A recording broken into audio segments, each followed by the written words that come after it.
Hello friends, I'm Aaron Ciotti. Everybody calls me Ciotti. Welcome to Whoop Wednesday. That was the...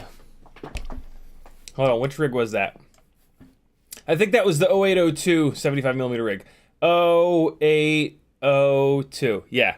This is what you do. In the beginning of your, look, in the beginning of your videos, do something like this. Look, ready? 0802. Now I know what that flight is. So that's the Mobula 7. That is the ultimate jungle gym basher. Oh man, I forgot to turn shit on behind me. Hold on. Hold on.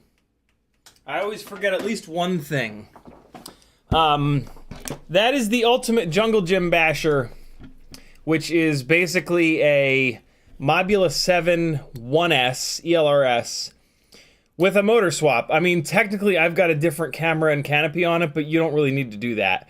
The Runcam Nano 3 that it comes with is a really decent camera. This particular one here has a Foxier Pico Razor camera. That's what you were just looking at.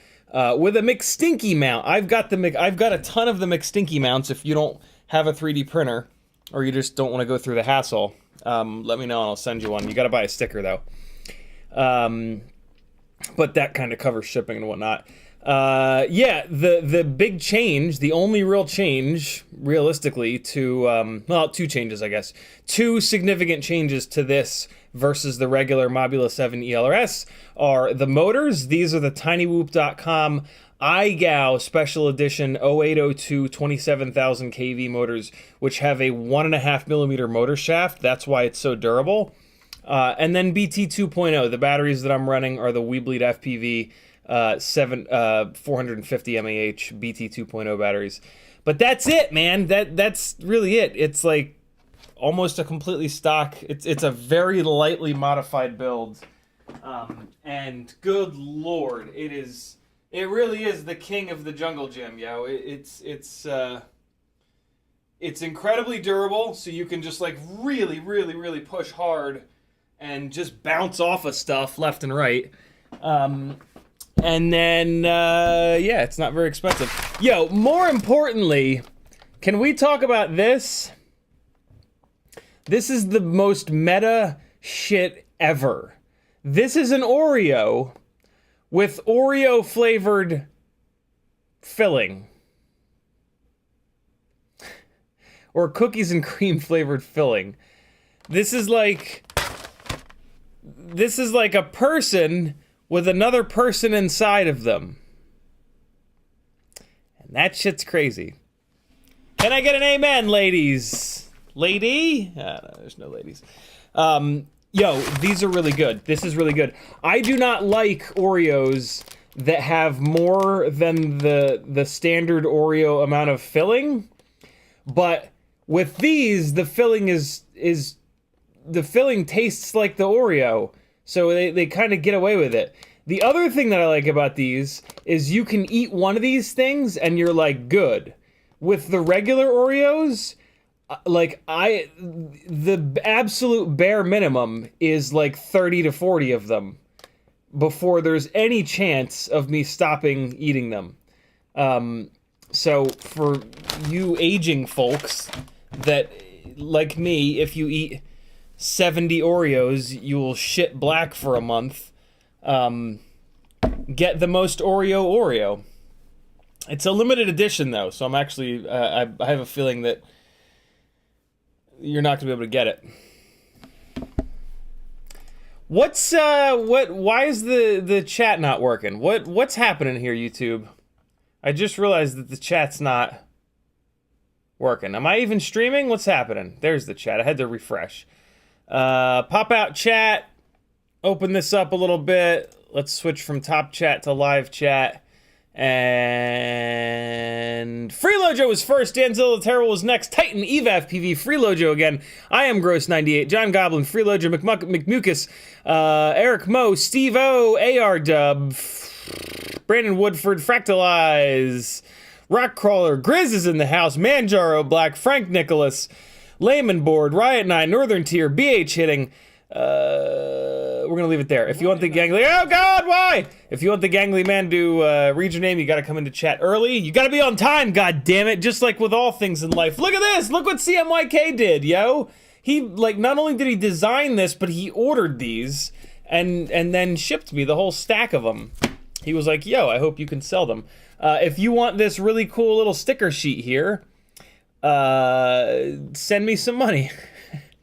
I gotta figure out how I'm gonna ship these. These don't fit in the regular envelope, so hold off for the time being, but this will be available soon. This on the top is not a sticker, this little thing is not a sticker, and this little thing is not a sticker. Although, I mean, you could just sit there with scissors and cut it out. The stickers on here are 1, 2, 3, 4, 5. And they're small, like look how small they are. This is, Joshua Bardwell is in the chat. Hey buddy, what's up? How are you? I just emailed him. Joshua, I just sent an email regarding combining the 65mm builds on the Ultimate Shopping List. Thoughts? Basically, so for those of you that aren't named Joshua Bardwell, I talk a lot about like the builds that I've done on the Ultimate Shopping List and the thought process behind them and whatnot. At the moment, what we've got on there in the Tiny Whoop section, we've got two 65mm builds. We've got the cheap and easy build, which is basically what we're going to be doing tonight, which is my preferred full tilt ultimate freestyle build. And then we've got the high quality expert build. The high quality expert build used to be the NeBeeDrone BLV3 because that was a higher quality AIO than the Happy Model AIOs. It was built better. You could get it like warranty service on it here in the US. And then it was basically, it ended up being like a heavier weight build, like an 0802 build that was a little bit heavier with a little bit higher quality components. These ultimate freestyle builds that we do are shockingly durable, but the out-of-the-box experience with Happy Model is pretty shitty. Like, there's a pretty decent chance that Happy Model... Nah, that's a little bit mean, but there's more of a chance that Happy Model stuff is going to come out of the box broken than NeBeeDrone stuff, or any of the other components that I chose in that build. So... Does that look cooler? That looks cool. But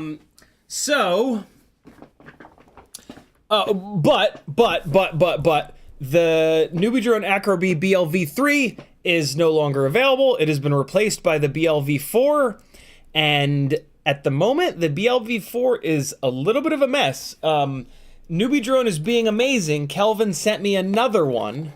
This is now the third BLV4 that I'm going to try. Not tonight, maybe Friday. But...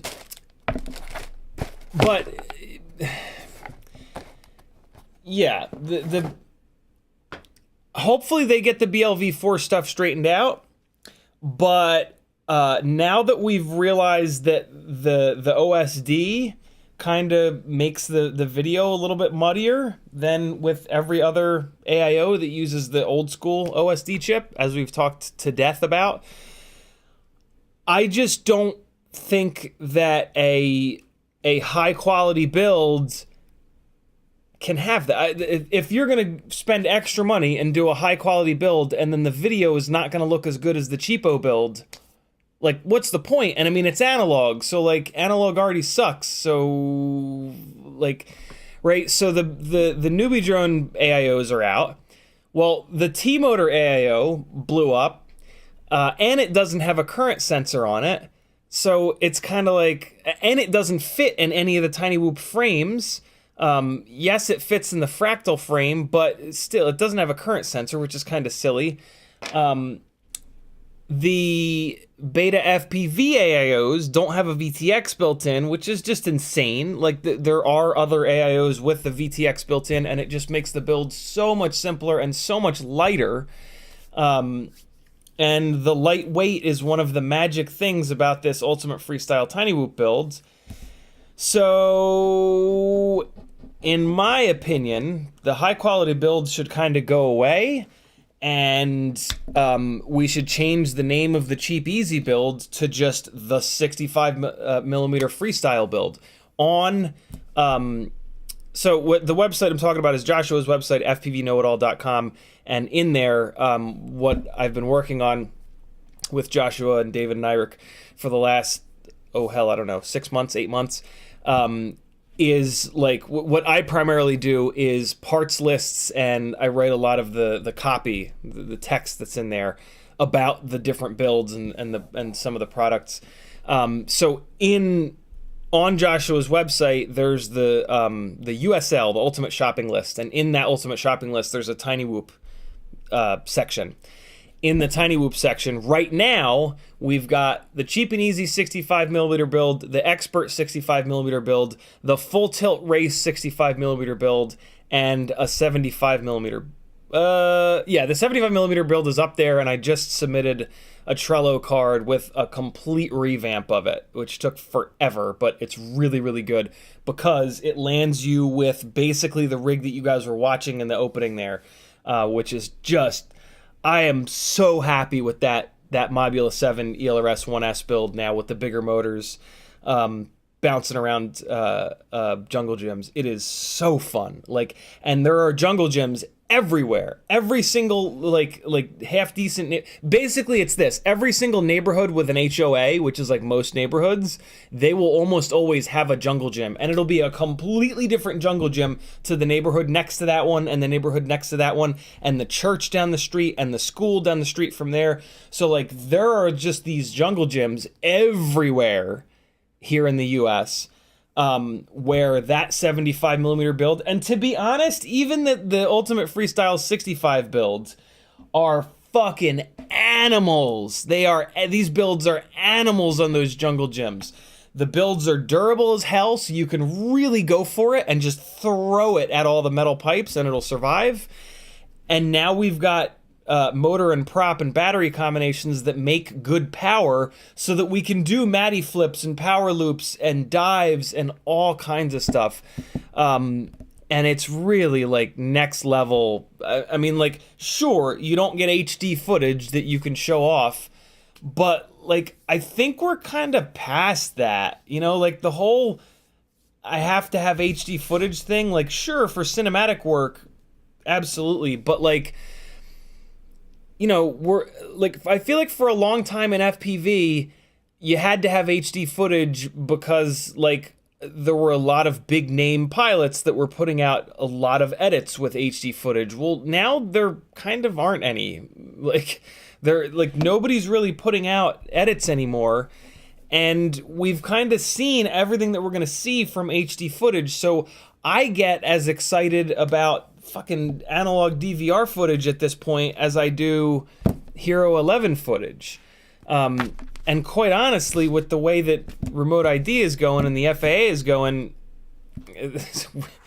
we might need to get used to analog DVR footage. And I mean, there's a million other benefits, right? Like, you don't piss anybody off. Like, flying at that jungle gym yesterday, a lady came with like her little, I don't know, 5-6-year-old kid, and the two of them just thought it was hysterical, and I'm kind of buzzing around them, and like I brought the 75 rig down and I flew the 65 rig, so you know, 26 grams all up weight, and the little kid was hysterical. I kind of stayed away from him, but like the little kid and his mom loved it. They were freaking out. It was the greatest thing ever. Like, imagine if I'd been flying a Ripsqueak there. Like, I would have just taken it down, right? I would have just left. So yeah, tons of benefits. I'm super into it. And then you can come inside your house and rail around, which is just amazing. So yeah. Hey, this is my full-time job. If you'd like to see me continue doing this, I need your help. I rely on beautiful people like you to support the madness. That way I'm not paid by X, Y, or Z company, and they send me stuff, and I review it and say, yeah, this is the greatest product of all time. Oh my God, it's the greatest thing in the world. It's the greatest. There's never been anything better than this. Make sure you buy 15 of them on my affiliate link down below. I kind of stole my approach from Joshua Bardwell, which is to let your fans pay you, and don't let your, don't let like the biggest chunk of your income be from manufacturers that could potentially taint your reviews and make you review things more favorable. This is why Joshua's reviews are so amazing, because he doesn't care. Like, sometimes stuff gets sent to him, but he doesn't care about that. So if it sucks, he's going to tell you that it sucks. And yeah, that's what I've always wanted to do, and that's what I do.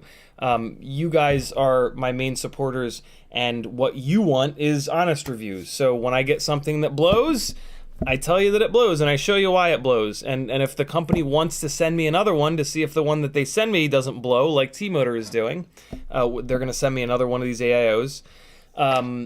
That's fine, but like, if they send me one and it sucks, and I put a review out that says it sucks, and they say like, hey, we're never going to send you anything else again, it's like, okay, that's fine.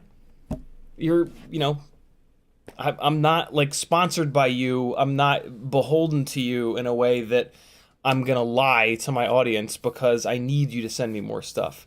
So yeah, I rely on you beautiful people, and the way that you can support me to keep this train going is by heading over to CiottiFPV.com. Patreon helps me out the most. Etsy, I got a bunch of stickers and hardware. Fiverr, you can work directly with me one-on-one. let my 6+ years of pissing money away on stuff that catches on fire benefit you. And we can work together to find a build that's going to fly properly for you and not catch on fire. I can teach you how to tune or just get your rigs tuned. And we can also work on flight instruction if you just want to get better as a pilot in a hurry. Teespring, I got some fun shirts and apparel and whatnot. PayPal if you want to do a super chat but you don't want Google or YouTube to take 30%. And then look at all these affiliate links. You're going to buy stuff on the internet anyway. You might as well let a content creator get some money from it. If it's not my affiliate link, there's probably someone, when you do an order on a website, there's probably somebody out there that has an affiliate link. You can give them free money so that they can keep making content for you to watch on YouTube. I've got affiliate links to WeBleed, NeBeeDrone, FPV Cycle, Amazon, GetFPV, Oh My God, HG0, Flywoo, Emacs, Banggood, Camera Butter, and AliExpress. Who did the Emacs order today? I got an email. Somebody spent $70-something on Emacs. I thought that was pretty cool. And then down the bottom, there's some random stuff that you might get a kick out of. You'll almost certainly laugh at the BattleBots info here. FPV Therapy is a Facebook group near and dear to my heart. I created it coming up on 2 years ago for those of us that struggle with mental illness shit, to kind of hang out and share war stories and just try to get through the day. It's not a spot for putting flight edits. I will delete them as soon as I see them. It's a spot to learn about mental illness. We're talking about anxiety, depression, PTSD, trauma, OCD, all kinds of really annoying shit that, yeah, I mean, they're like, yeah, they suck. If you're lucky enough to not struggle with any mental illness shit, that's awesome. But somebody in your life, if not multiple people in your life, are, and they're probably not talking about it, because that's one of the things that mental illness does really well, is convince you that it's just you. And I mean, to be honest, like, society doesn't want to hear it. Like, society doesn't want to hear us kind of talking about it. So it takes a unique kind of person to want to learn about it and want to empathize with those of us that are dealing with it.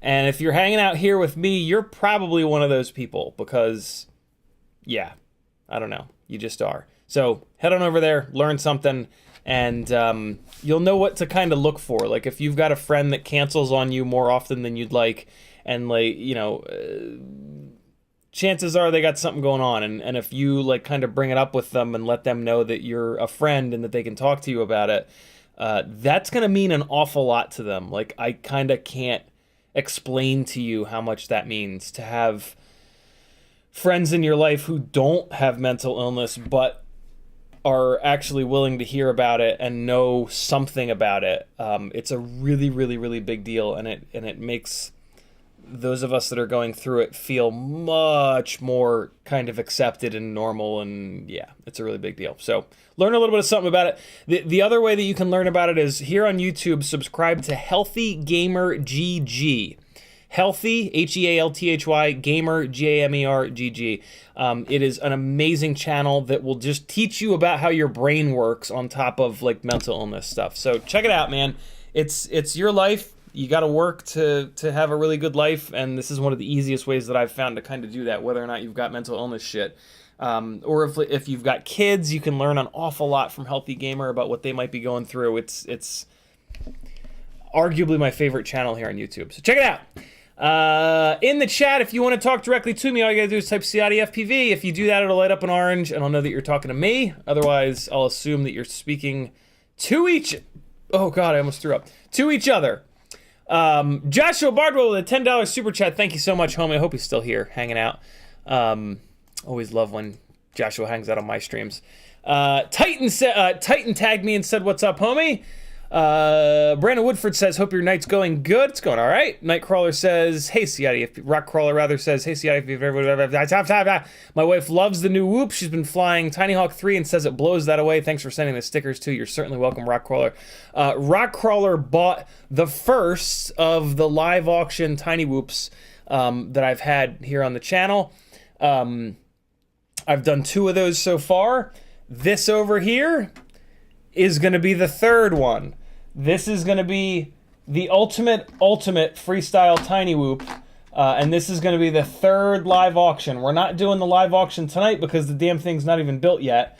Maybe we'll do it Friday. That would make sense, right? Payday. But yeah, that's the plan here tonight, is to put this thing together. This is going to be an even more special little tiny whoop here. We're putting the 0702 Moon Traveler 32,000 kV motors. They're a light blue. They're going to match this hand-dyed... they're going to match this hand-dyed tinywhoop.com Betaflight Meteor 65 frame, really nice. And then I've got the new impossible to get your hands on clear Mobula 6 canopy, Runcam Nano 3, of course. We're going BT 2.0, and I've got the venerable Happy Model F4 full-size AIO, which is, to be really honest, this really is the only AIO to get right now. This is the only AIO that has all the features, none of the stupidity, and it just works. And it's just been stupidly durable for me. Like, every single other AIO, and like, I've tried, I think, pretty much all of them. The Betaflight ones, the NeBeeDrones, the T-Motor now, and I've tried all of the other Happy Model AIOs, the Super Whoop, the X12, there's another one that I'm forgetting about, but I've tried 6 or 7 or 8 different AIOs over the last year, and this one, in so many ways, blows them all away.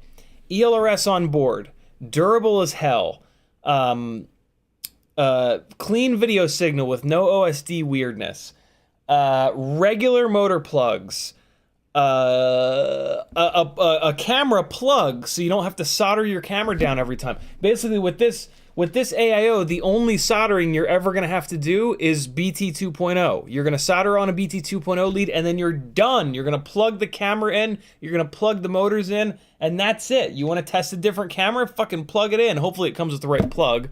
Sometimes you'll have to solder the right plug onto the camera, but a lot of the cameras now come with this kind of, it's not a standard plug, but it's almost becoming a standard plug on it. So yeah, a lot of cameras that you might want to try, you can just plug right in. Yeah, it's phenomenal. Unfortunately, it's from Happy Model, so there is a chance that right out of the box it's not going to work. Because of that, I always recommend that you buy it from PyroDrone, Amazon, RDQ, or GetFPV. Those 4 places have really good return policies. So if you take one of these out of the box, solder up a BT 2.0, plug it in, and it just doesn't work, you can get in touch with them, desolder the BT 2.0, and you can probably send it back and get a new one. So yeah, there's that. GrizzFPV says, what's up, CiottiFPV and Collective? Let's fly some whoops. Indeed we shall. Rockcrawler, I love that your wife is digging it. That's super awesome. But I was blown away by how good that thing flew, to be really honest. I thought it was going to be a lot heavier and more underpowered, but man, that thing flew really well. It's funny, I went back and rewatched the first battery from that stream, and I was like, man, I was really excited.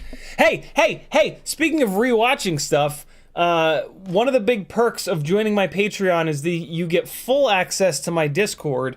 And over on my Discord, I just started a new text channel here called Best of CiottiFPV to try to browbeat you guys into doing the little clip things, because you guys have done some really, really, really funny clips so far. I have to. Hold on. This is one of my favorite ones. This is when we did HD0. Ready? Hold on. I gotta do this. I gotta do this. All right. Oh, I have it turned off.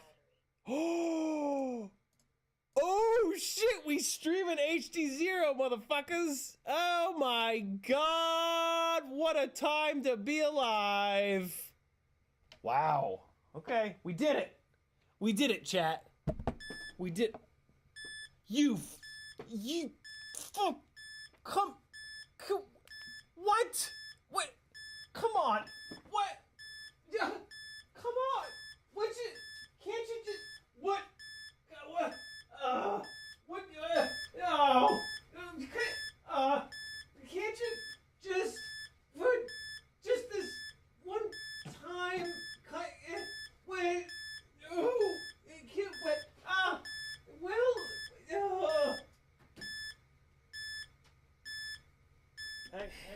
So there's that.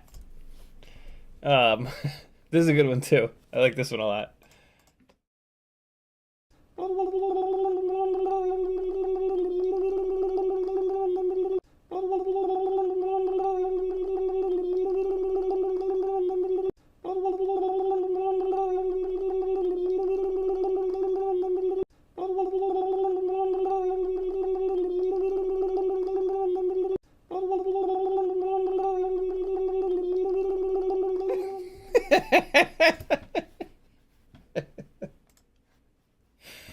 That one's called Ciotti Finally Loses It. Oh, this is another really good one. This is another favorite for sure. Everything's okay. It's fine. It's fine.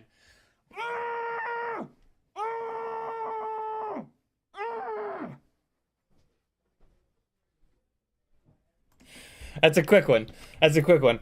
I like to title that one "The Entire FPV Experience in 17 Seconds." And then it looks like some folks are already adding some. Metal Dirtskin. I haven't actually watched these yet. Let's see what Metal Dirtskin. So these are your guys' favorites. Let's see. Let's see what Metal Dirtskin's favorites are. Yeah. Nom nom nom nom nom. Chomp chomp chomp.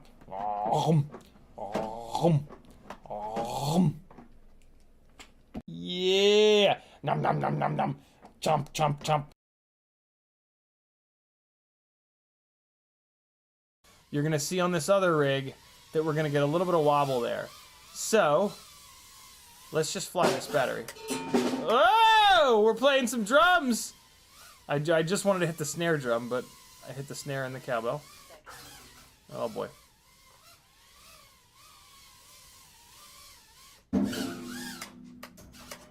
Man, I might turn off crash prevention on one of these rigs just so that I can play the drums better with it. You're gonna see on this other rig, just so I can play the drums better with it. Nice. What do we got? Garbage people eat drones. This is gonna be a good one. Yeah, like Karens are the only ones that don't like drones. I've figured out. People that don't like drones are like the worst people. You know what I mean? Like they're. That's it. That's it. Like when someone gets pissed off about a drone, that person is the worst person. Always. They're just the garbage people. And so when you hang out with not garbage people, everybody loves drones, and it's great. I highly recommend it. I highly recommend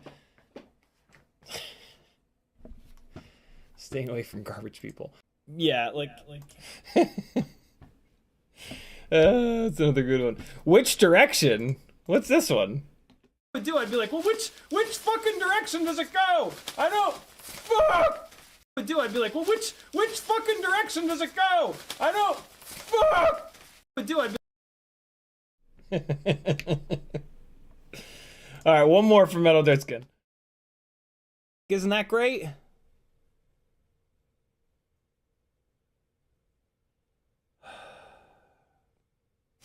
Isn't that great? Remy Tim, thank you for dropping the Patreon link. Hey, I'm getting sick. Isn't that great?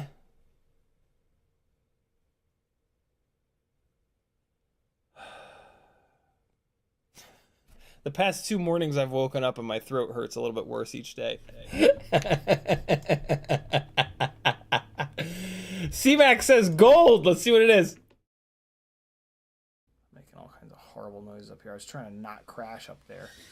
Oh, real? Oh, you fucking motherfucker. It's stuck in the railing. God damn it.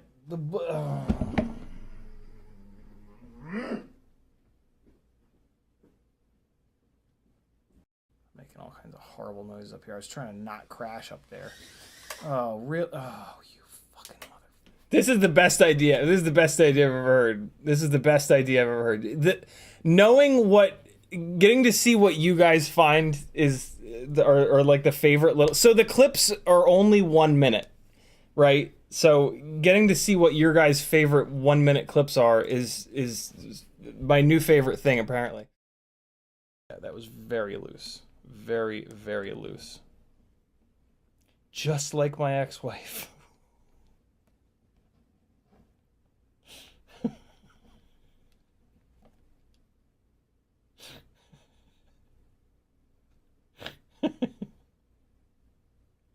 was very loose.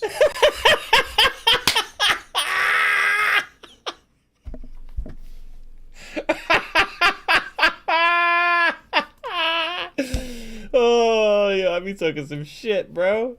All right, one from Riot 9. All right, last one.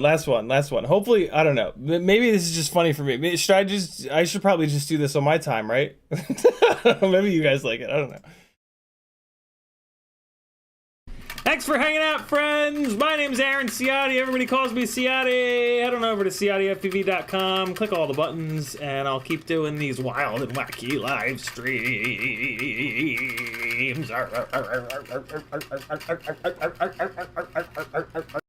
Thanks for hanging out, friends. My name's Aaron Ciotti. Everybody calls me Ciotti. Head on over to CiottiFPV.com. Click all the buttons, and I'll keep doing these wild and wacky live streams.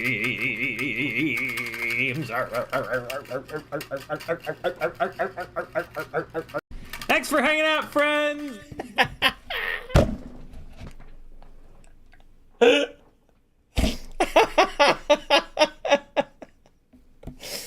Oh, fuck, I'm wearing the same shirt! Thanks for hanging out, friends. My name's Aaron Ciotti. Everybody calls me Ciotti. Head on over to CiottiFPV.com. Click all the buttons, and I'll keep doing these wild and wacky live streams.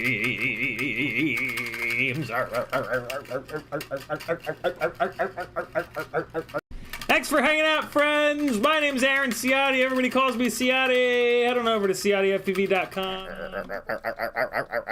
These wild and wacky live streams.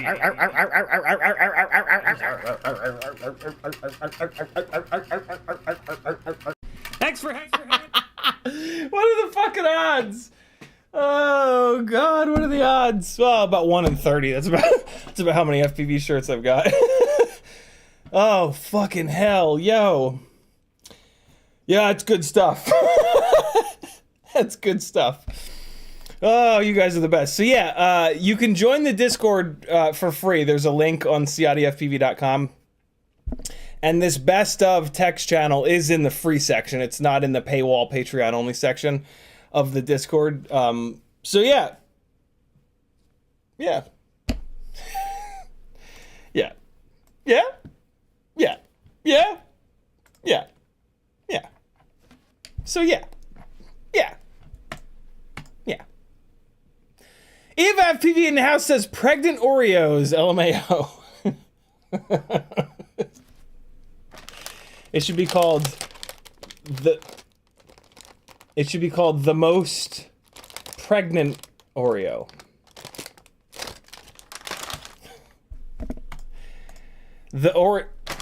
It should be called the Oreo that wants to be inside itself.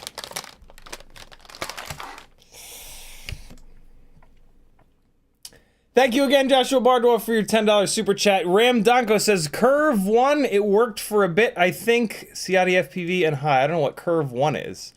Athic says, would you try to put OSD on a Switch for better video on the NeBeeDrone AIO?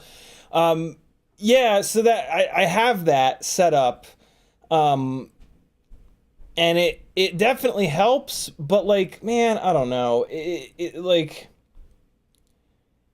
It's just, I swear to God, there's still, it just doesn't look as good. The video just does not look as good going through the, now that I know about this, every time I fly the tiny lifters with the OSD on or off, I swear to God, the video just does not look as good going through the NeBeeDrone AIO as it does the Happy Model AIOs, or any other AIO, I should say. So yeah. OSD on a Switch definitely helps, but the other, I mean, there are other issues with the NeBeeDrone AIOs, right? The stupid plugs that they use, and the stupid plugs that they use. So, Ramdago says, I like the bargain of the HD Happy Model 6, but it's a Weeble Wobble. It's a Weeble Wobble? What does that mean? What do you mean it's a Weeble Wobble? Michael Blade says, what's good? Titan says, what's the best motor for a Mobula 7, and would you still run biblades? Titan, there are two motors that I suggest for the Mobula 7 1S. The tinywhoop.com iGao 0802, 27,000 kV, 1.5 millimeter motor shaft motor, which is sold out right now. And both of these motor suggestions will be on Joshua's website at some point. I put the Trello card in yesterday or the day before, I think. The other motor is only available from getfpv.com. It is and use my affiliate link if you don't mind. And it is in stock. It's the Flywoo 1002, 23,500 kV. It works great on bi-blades. It works even better on the new Gemfan 1608 tri-blades, which are at the moment only available on Banggood and PyroDrone. The 1002 motors are just more grunty, and they give it more of like a... They're both great motor options. The 1002s are significantly heavier, so if you really want to like minimize every single gram, here it is. If you want to try flying it inside and outside, wait for the 0802s to come back in stock. If you only want to fly it outside, the 1002s are awesome. And the 1002s give you like some different prop options. The 0802s, you're only going to run the bi-blades. Everything okay? Oh, hell's breaking loose upstairs. So yeah, both great motor options, both 1.5 millimeter motor shafts, so they'll be durable and you can bang jungle gyms all day. Kinetic FPV says, what AIO are you running on this rig? Which rig, Kinetic? Which rig? Ramdongo says, DB on prop specs. DB? What's that mean? Eva FPV dropping a CiottiFPV.com link. Thank you. Joshua Bardwell says, I feel called out. See, this is why I like Joshua Bardwell in my chat, because he doesn't have to behave. I mean, he chooses to behave on his live streams, but, you know, it's a shit show here, so he can be completely insane. And I'm lucky enough to have hung out with Joshua a bunch of times in the real world, and he's way more cut loose than on his live streams and in his videos, which is just hysterical. Doom Rider says 65 millimeter underway with the Moon Travelers. Very cool. You're gonna love it. Alec Dvornik says much love to you as well, my friends. YouTube just did the thing, scrolling back up. Problem is Joshua's got bigger fish to fry. Not bigger fish to fry, but he's unbelievably busy and driven, and yeah, my God, he works for every penny that he makes. It's wild. I don't have nearly the work ethic that Joshua does.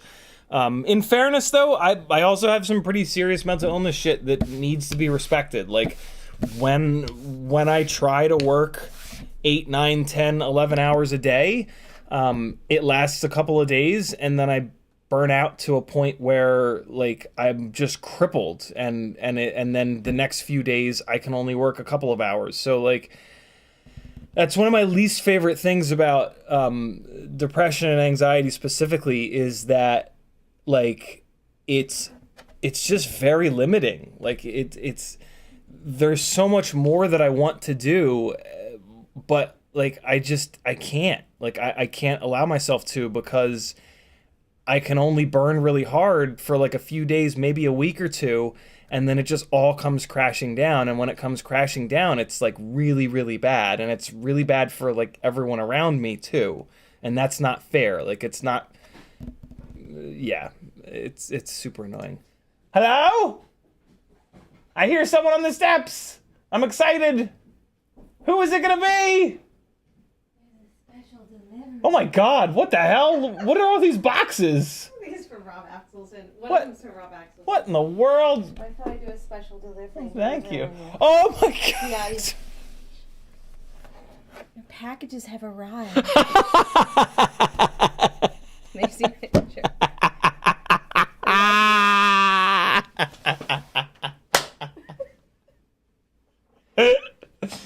Oh, I'm the luckiest person on planet motherfucking Earth. Yo, what is this? Another package from NeBeeDrone. It says duplicate. Did they send me a second? I think they sent me a second thing. Thank you, baby. Hey! What? No, I was yelling at chat. Hey, chat!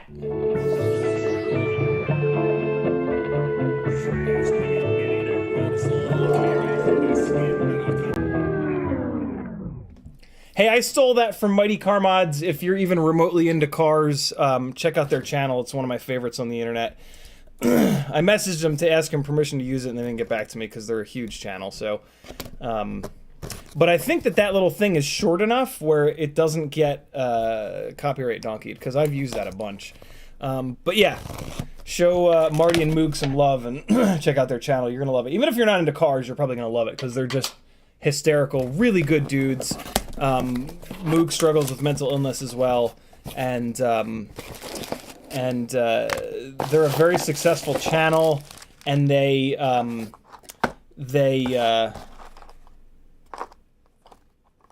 open it, please hand it to Kelvin. And they do a lot for supporting mental health as well, which is just amazing. Yeah, holy crap. I don't know if they did this on purpose or not, but they sent me two. So the first box that showed up yesterday from NeBeeDrone is this one, and it's got a return label in it and another BLV4. We're gonna put the 2S lead on this, and we're gonna put this back into another tiny lifter, and we're gonna see if it survives more than one battery. This is kind of my other worry about the BLV4 right now, is that the first one that I had all those insane OSD problems. The second one I had blew up immediately on 2S. Maybe that was a fluke, because the BLV3s that I've had have been bulletproof on 2S. Yeah, we're going to try to figure it out. This is great. Here's another box that I can use to ship out this ultimate Freestyle Tiny Whoop once we do the live auction with it. So, yeah, perfect. I got a box over there. And all the things. Cool. And then this box that just showed up from NeBeeDrone also has a return label in it. So I'm going to message Kelvin. I think he did this by accident. I'm going to message Kelvin and be like, yo, did you mean to send me two of these? And he'll be like, ah, shit. Nah, you're good, though. Keep them. He sent me this, and I don't think I'm supposed to show this to you. So I'm not gonna. But that's pretty cool. This is something coming from NeBeeDrone that is... it's very cool. It's not groundbreaking, but... and Kelvin actually printed a couple McStinkies.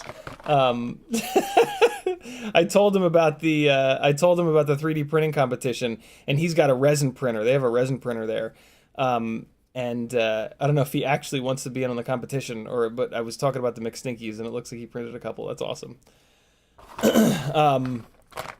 Yeah.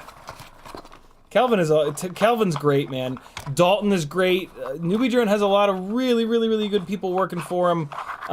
They really focus on making stuff for new pilots, and sometimes their stuff kind of misses the mark for those of us that have been around forever, but their heart is in the right place. And like, thank God for companies and or just people that are willing to focus on getting new people into the hobby. That's the hard thing. Like, I don't want to do that.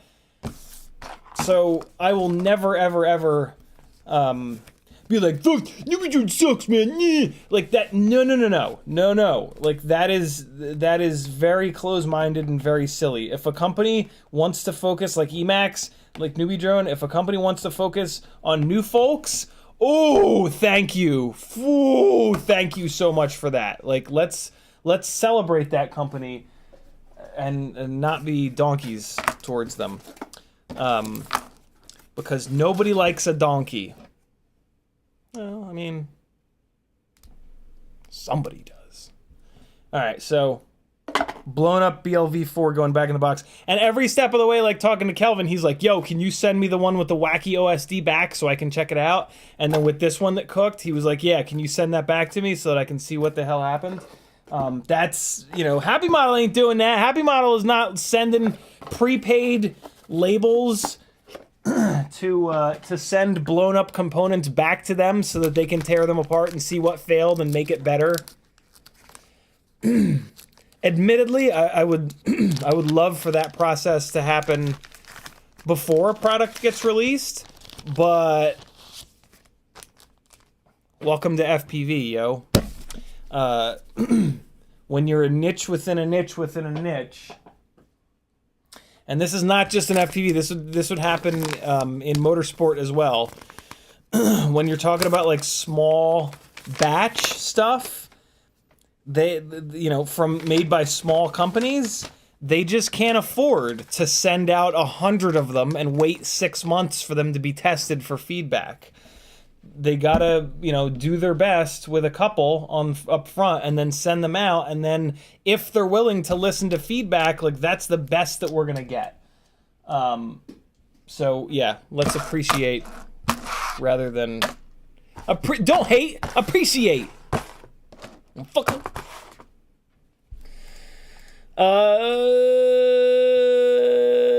Alex Vornick says, much love. Tuner Taxi says, Tiny Whoop antenna back in stock. Which one, Tuner Taxi? The small? I'm actually done with the smalls, to be honest. I'm sticking with the ultra short singularities. The smalls are just too fragile for me. Even inside the canopy, they did not hold up very long at all. And I mean, Tiny Whoop says that in the description. They're like, yo, these are crazy fragile, but they're also crazy lightweight. C-Max says, we've been posting our favorite clips in Best of CiottiFPV. Christian Muoka says, has your X12 exploded yet? Not yet, Christian, and that's the rig that I was bouncing off the jungle gym left and right. I'm going to keep pounding on it, and we'll see how long it lasts. Manjaro Black says, black box on a Whoop flight controller. There is only one, the brand new Betaflight AIO has black box, which is cool, but if you build the rig right, you don't really need black box. And the problem with that AIO is A, it's made by Betaflight. B, it does not have a VTX on board, so you have to put your own VTX on it, which is heavy and a pain in the ass. And yeah, I would rather. It is very easy on this new crop of Tiny Whoops to get the tune and the filters locked in. The stock tune and the stock filters are actually shockingly good, so you don't even need to screw around with them. If you do want to screw around with them, I've shown it a bunch of times. I'll show it tonight after we do the build and I get it into Betaflight.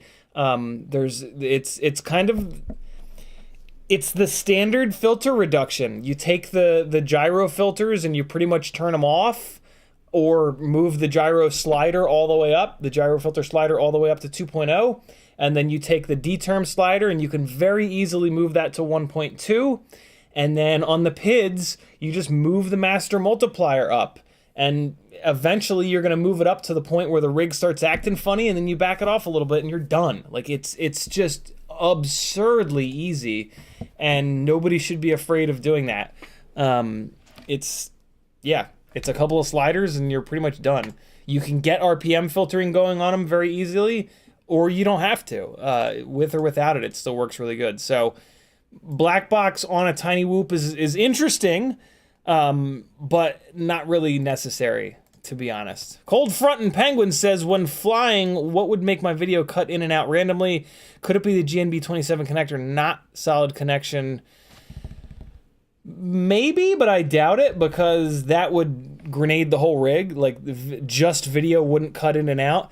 I would need to know, like, what is it? Like, is this a Tiny Whoop? Is this a lifter? Like, what kind of a rig is it?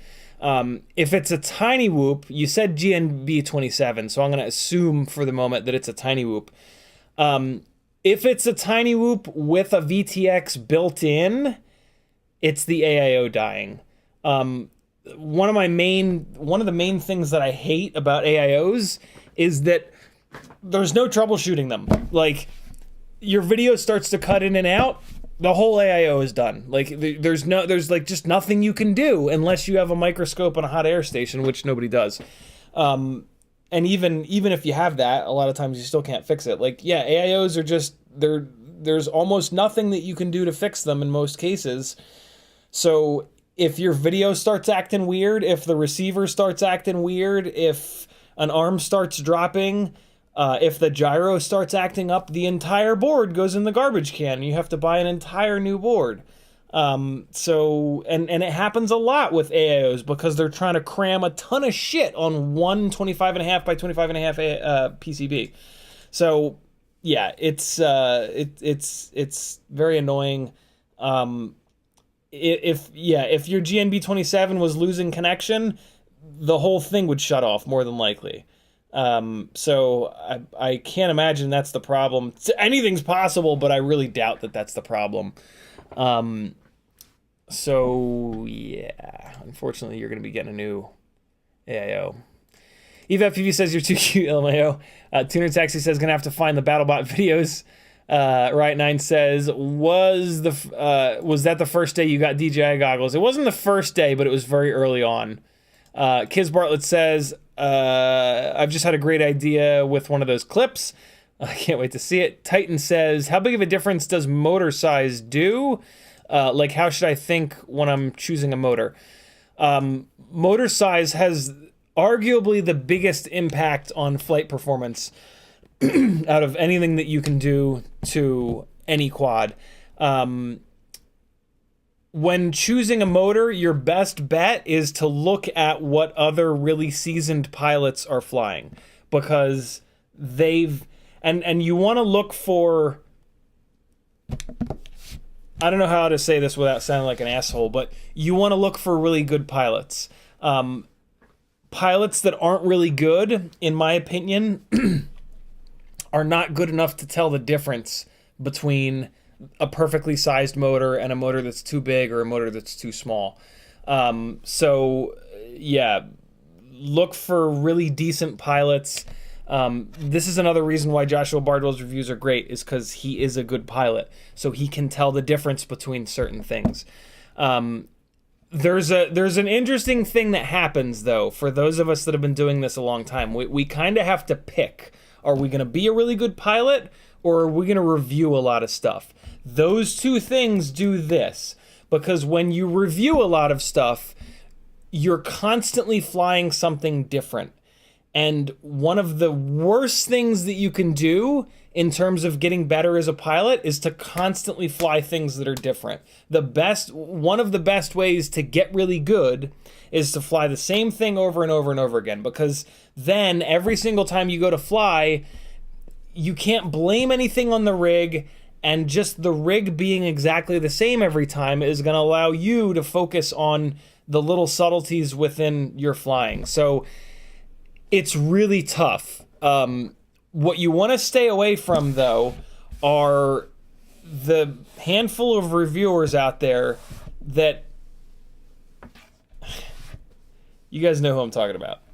There are reviewers out there that when at the end of their video, when they fly the product, it's like, what? Did you just start flying this week, bro? What's happening? And like, some of these reviewers have been around for longer than I have. And it's a shame. Yeah, they're not getting good because they're not flying the same thing over and over and over again. And I don't know, I wish they would take a little bit, maybe do like 1 or 2 less reviews a week and spend that time getting good, because then they'll be able to better review the products and give... and like do a better job. But some people don't see it that way. And I guess you could make the argument that if you are never going to focus on getting good, if you're only going to fly a couple of batteries a week every week, and you're never going to get better at flying than that reviewer, you could make the argument that it doesn't matter. I disagree. I think that those reviewers are completely unable to tell you what the actual best product is. And when you have the best product on your rig, it is going to make you fly better. But that's just me. Who am I, right? I don't even have 7,000 subscribers yet, so don't listen to me. But yeah, the easiest way to get really good components on your rigs is going to be to take a look at really good pilots and see what they fly and just copy their formula. I have something that I call build planning on my Fiverr page, where I spend a half an hour or an hour or 2 hours, whatever you want, with you, and we work through who your favorite pilot is, what are you doing with your footage. I have like 20 some odd questions that I ask you to figure out specifically what the best rig would be for you. That's one of the problems, right? Like, if you're just gonna fly long range only, and you go on a bot grinder video and build his demi-bot bando basher, that's not gonna be a good rig for long range. So like, if you're gonna do this yourself, you've got to try to find a good pilot that's gonna fly exactly like you do in similar spots to where you do, if you want the best possible flying rig for you specifically. I don't think you're gonna be able to do that. If you're able to do that, it's going to take an awful lot of time. You're going to have to look at a lot of different pilots. You're going to have to watch a lot of different videos. And like, what's your time worth? You know, if you spend 20 or 30 hours doing that, wouldn't you rather have spent $40 or $60 for me to sit down with you and ask you all of these questions and then guide you into the perfect frame, motor, prop, battery, ESC, flight controller, control link, VTX, blah blah blah. You know, it all depends, right? If you're sitting at work getting paid, fuck yeah, put 30 hours into figuring that out. If you're not able to do that while you're at work getting paid, to me, like, you know, your time is worth a lot more than, I think we all fall into the trap of not properly valuing our time, right? We don't put a high enough value on our time. And hey man, $40 for a half an hour or $60 for an hour is pretty damn cheap, and we can cover a lot of ground in that time. So yeah, CiottiFPV.com, hit the Fiverr link. And you don't have to go through Fiverr. You can just message me on Instagram or Facebook and say, yo, I'm going to book you for a half an hour or an hour. That way I don't get dinged on the 14% or whatever the hell Fiverr charges. But if you want to be protected by Fiverr, I get it. It's totally fine. Rob Axton says, just got home. Did my package arrive? It did, Rob. I'm in the middle of mailbag, but for some reason I chose to get caught up on chat. But we're about to dive back into mailbag. Mick says, have you built a Mobula 6 with the pigtail in front like Happy Model ships them? It kind of blows. Even with the BT 2.0 connection, they get unplugged when you crash. I have not, Mick, because that's a terrible idea. It is a terrible idea to have the pigtail in front. They are doing that. They're not doing that. The reason that they're doing that is to prevent the ceramic. I can almost guarantee this. The reason that they're now doing that is to prevent the ceramic antenna from being broken off by the camera. If you run this thing backwards, the ceramic antenna is completely away from the camera. I don't care about that, and I don't think you should care about that either, because when or if the ceramic antenna does break off, then you get to replace it with a little piece of wire which is lighter and gets you better signal strength and is very easy to do. So yeah, that's why Happy Model is now doing that. It is a terrible idea. That should be the first thing that you fix when you get that rig, is to put the board back the way it belongs with the USB in the rear. Eventually your ceramic antenna is going to pop off. Even when the damn thing pops off, the ELRS is so good that it still actually works. But you'll notice your link quality and your RSSI are a little bit lower, and that's your signal to find an old Frsky receiver floating around in the deepest, darkest pits of your toolbox, and cut the little active element off the top of it and just solder it to your board, and you're done. There's 4 pads on the board. Here's the AIO. When it pops off, there's 4 pads, and the pads are in like a little, the pads are oriented the same way that the board is oriented. The antenna is over here. The antenna is right here. The pad that you want to solder to is the most inboard pad. Make sense? You can just solder it to one pad, turn on your transmitter, and you'll see that you have better or lower LQ, and then try a different pad, try a different pad, try a different. But it's the most inboard pad. There's north, south, east, west. When you look at the AIO and you look at the antenna, there's north, south, east, and west. It's the west pad if the antenna is on the top and the USB is on the bottom. And that's the front of the board. That should be the front of the board. Now the assholes are sending these things reversed, which is just so stupid. But yeah, that's what you should do, in my opinion. It is not my, that is what you should do. Not just my opinion. Ramdonko says, have a good cycle, BU, CiottiFPV. Ramdonko also says, the lovely assistant. Eva FPV says, my dad just got into 3D printing, so trying to finesse getting a resin printer in the house. Oh my God, that'd be so sick. Eric Moe with a $10 super chat. Thank you, homie. He says, I've got a whoop that one of the motors has started to twitch and even spin backwards on arm. Is the idle speed too low? Unless you changed the idle speed and it started doing that, Eric, no. It's just broken. Like, whenever a weird behavior starts, you just have to look at, like, what the hell happened. If you were in Betaflight screwing around and a weird behavior started, there's more than likely a way to fix it in Betaflight. If you flew a battery and landed it and all of a sudden, or crashed it, and all of a sudden it starts acting weird, like, the ones and zeros didn't fall out of Betaflight on the crash, right? It just doesn't work like that. It's just broken. Like, if you slam the rig into something and it starts acting weird, it's physically broken because you slammed it into something. And, like, the end. Unfortunately, that's just the way it is. With Tiny Whoops, the AIOs are very low quality. So this shit happens. Like, more often than not, when an AIO starts working funny, it's just broken, and there's just nothing you can do. It's super annoying, but it's kind of the name of the game, and we demand really cheap stuff, and this is what we get for that. If we were willing to spend $200 on an AIO, we would get much better quality AIOs, but we're not, so yeah. Cold Front and Penguin says, it's a NeBeeDrone BLV3 with BI cam. Thank you for the $2 super chat.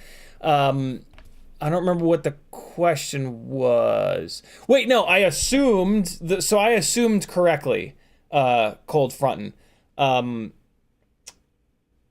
Yeah, your video is coming in and out. Yeah, that's the AIO shit in the bed. It sucks, but I've had one, maybe two NeBeeDrone BLV3s do that, and I've had a couple of happy models do that. It's just, this is it, man. When we've got receiver, VTX, ESC, flight controller, gyro, all the things on one board that gets really hot, it's a really stressful environment for them to be in, and they just don't last all that long. Doom Rider says, I want to be a reviewer. No, you don't. Titan says, I'm literally at work right now, not working a night shift. I live in Sweden. Now working a night shift. I live in Sweden. Very cool. Cold Front and Penguin with another $2 super chat. He says, could a bad battery kill an AIO or vice versa? Only if the bad battery somehow, like, gets overcharged and puts too much voltage into the AIO, which is probably not going to happen. So yeah, pretty much no, but anything's possible. Freelo just says, on an EP1, do you think an Frsky antenna would work instead of the T antenna? Absolutely. All of the 2.4 gigahertz ELRS stuff is 2.4 gigahertz, and that's what Frsky has always been, is 2.4 gigahertz. Other than the 900 megahertz, but you would know that. So yeah, 2.4 gig is 2.4 gig. Antenna length is antenna length. It has it doesn't care if it's Frsky or ELRS or a portable fucking phone. If you've got an old 2.4 portable phone, you could rip the antenna off of that and go in there. And there's, to be honest, there's probably one of these in there. Actually, no, It's probably one of these inside the little antenna of an old 2.4 gig. I worked at Target eons ago, and I remember when 2.4 gig phones came out, and then I remember when 5.8 phones replaced them.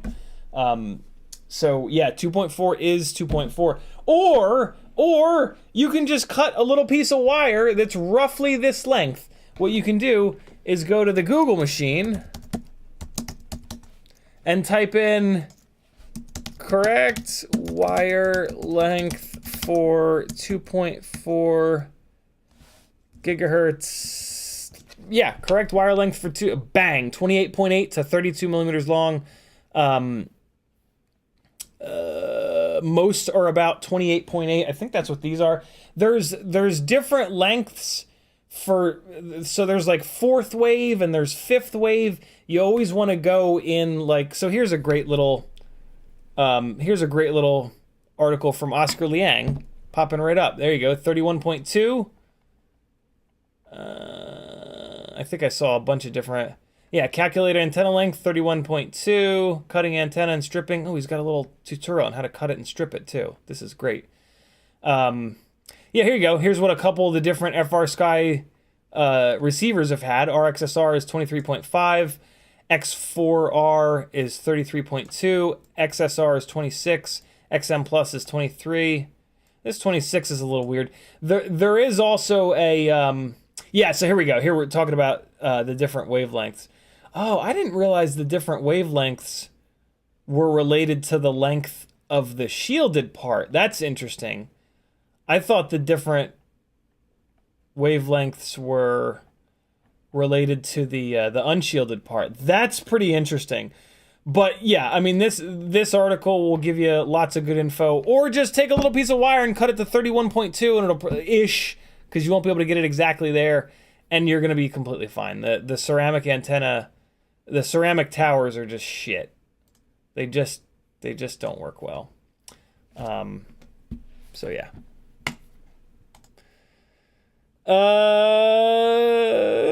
Michael D says, another tip I heard for figuring out which pad to solder a wire to after the ceramic antenna falls off is to look for the pad that has a trace coming from it, of course, because the other 3 are just grounds, and then the 1 is actually active. So, that's a great idea. You're going to need magnification. Ooh, that is hard to see. So that I know it to be that pad. Yeah, I can't see the trace coming off of that pad. And this is with a 5x. This is with a 5x magnification.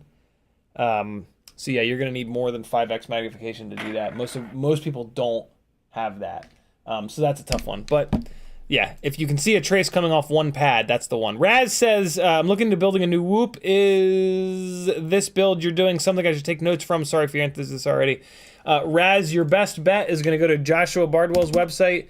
The answer to your question is yes. I'm basically going to be building here my favorite and the best freestyle 65 millimeter tiny whoop that I've ever been able to come up with. If you want the entire build, well, it's not the exact build on here, but very, very similar. FPVKnowItAll.com, and then the Ultimate FPV shopping list, and then Tiny Whoop FPV drones and parts. And then if you scroll down to the cheap and easy build, 65 millimeter cheap, easy Tiny Whoop build, this is basically it. Although there's no motor swap in here, there will be. We're going to be changing, I think we're going to change this around a little bit to just have this be like the 65 millimeter freestyle build, and there will be a different set of motors on here. These motors that I'm putting onto this particular build are crazy, and they're probably a bit much for most people. The 0702 30,000 kV motors from tinywhoop.com are probably the right ones for the majority of folks. You could probably even get away with like the 28 or even the 26,000 kV 0702s. But yeah, if you get like these 32s are like really extreme. The 30,000 kVs, unless you've been flying for a long time, you're going to have to motor limit those down pretty significantly, probably to like 80% or 85%. And then as you get better, you can move the motor limiting up a little bit to get a little more power. unless you're looking to fly thousands of Tiny Whoop batteries, you're probably never going to need 32,000 kV motors. The 30,000s are probably always going to be fine, plenty for you. So yeah, there you go. Let's finish up mailbag because I'm now caught up on chat. Although 661 says it's got to be an error. The wavelength is 100% the exposed active element. I thought so too, 661. But when I've cut these little antennas and soldered them on, they have not been the 32.3, and they've worked better than the ceramic antennas. So I think it's completely fine. This is a box from McConnell Studios. He heard me bitching and moaning about the white Lumineer Paraguard, and he happened to have one of the 6-port ones that he wasn't using that he sent me. So this is awesome. This is going to be now, this is going to be my parallel board that goes in my traveling rig. If you or anybody that you know have one of these, this is the Lumineer Paraguard in white, but if you have the 4-port version, 1, 2, 3, 4, I will buy it off you for way more than it's worth, or I'll trade you this one. I don't need 6 ports, and for my traveling gear setup, I want it to be as small and compact as possible. So do me a favor, ask your local friends that you fly with that don't watch this stream if they happen to have a 4-port XT60 Lumineer Paraguard, and I'll make it worth their while. But this is amazing. Thank you so much, Matt, for sending this over. This is the smallest parallel board that there really is, so this is beautiful. For my little traveling gear setup. And then Matt is getting in on the 3D printing competition with some McStinky mounts, which is pretty cool. And he threw in one of his awesome little stickers.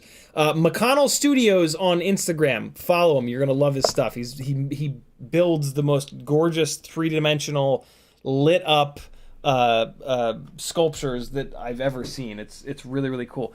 Hey, I've got like a 20 or 30 foot section of flat Ethernet cable that has one of the thingies ripped off. Does anybody want it? You can have this for like $5 or whatever shipping will cost. And then you just got to cut it and put your own thing on it. I don't need it. I bought a replacement. But if anybody wants this, it's perfectly good. The one side is completely fine, but the other side got ripped off. So if anybody wants this, it's all yours. Just let me know. Hey, the stick and dick end boxes are going back out. One of the other perks of joining my Patreon for as little as 10 cents a day is you get full Discord access. In the Patreon only Discord, there is a text channel called Stick and Dick Ends. In there, you can rent out one of these boxes. This has every single M3 stick end that exists. This has every single M4 stick end that exists. You rent these out. The instructions are there on the text channel. You can rent these out. You can try all the stick ends, see which ones you like the best, and then you ship this to the next person, and then eventually it comes back to me. I put pre-addressed, prepaid shipping labels inside, and I number them, so you just slap the next one on the box when you're done with it, and yeah, it's the only way you can figure out if you're actually going to like a stick end, because I hate to break it to you, but looking at a picture of a stick end on a website does dick all to figure out if you're actually if it's gonna work with your thumbs and your transmitter. Some of these stick ends don't work on certain transmitters. Like they'll hit the edge of the bezel before you can even get to max deflection, and that's no good. You can't have that. Here's a box from. It says Hazmat. Must be a battery in it. I don't know who this is from. This is from a mystery person. I love mystery packages that say Hazmat on them. Maybe it'll blow up. That'd be kind of cool. Yeah, I don't know who this is from. Let's see what it is.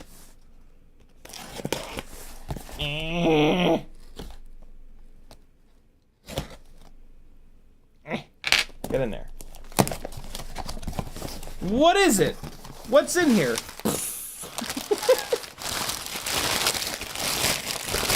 Always do this, because sometimes there'll be things hidden in there. There's a note. There's a whole sticky pad in here. Oh, it's from Chomper. Thank you, Chomper. He says, Ciotti, here are some things for you. Use them for giveaways or keep them for yourself. Love your nuts, Chomper. Chomper sent me an entire stack of Post-it notes.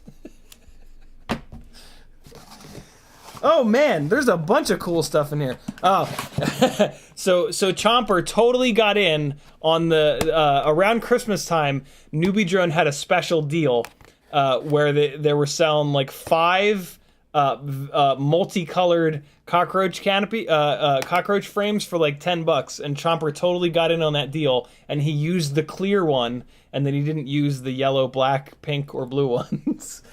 So these will be going into giveaways. Very, very cool.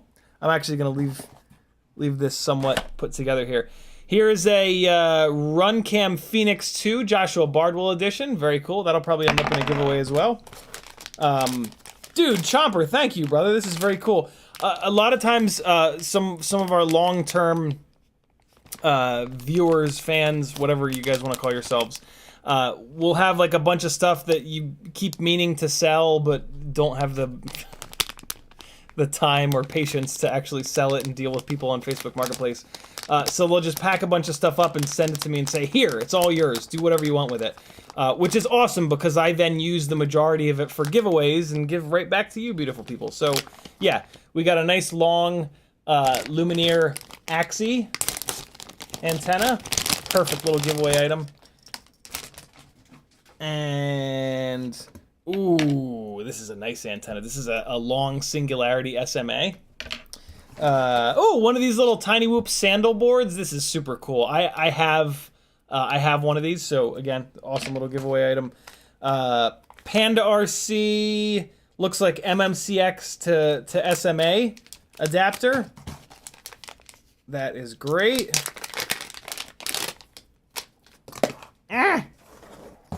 Couple of 3D printed battery lead cover things.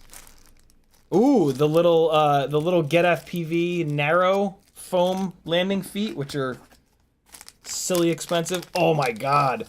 Some of the oh, these are the different ones. Okay. I thought these were, oh no, yeah, they are. Here's a set of the Flywoo 9x15 arm LEDs. I think I sent them to him. I'm pretty sure I sent this to Chomper. He won not too long ago. And then a couple of the smaller arm LEDs. A few more of the Panda SMA to MMCX adapters. Very cool. And then we've got a little Beta FPV box. What is in there? Ooh, this is a Beta FPV canopy and VTX and camera. That's pretty cool. That'll come in super handy for somebody that's got a Beta FPV AIO or ready to fly that their camera or VTX has failed, which they tend to fail. This is a cool little thing. This is a little sled for a to adapt a TBS Pro 32 to 20x20. This is very slick. Ooh, some ASI props. I can drill out these quad blade ASI props, and then we can actually use the damn things. There's another camera in here, Predator Micro. Damn, Chomper. Thank you, brother. This is super generous. Oh my god, an entire NeBeeDrone Acro Bee. Oh man, this is an OG Acro Bee because it doesn't have. This is a V1 NeBeeDrone Acro Bee AIO. Ooh, very cool. MPU 6000 gyro on this, and then no built-in receiver. We'll probably do another. This will probably allow us to do another NeBeeDrone live auction rig. That'll be fun. Chomper, good lord, my man.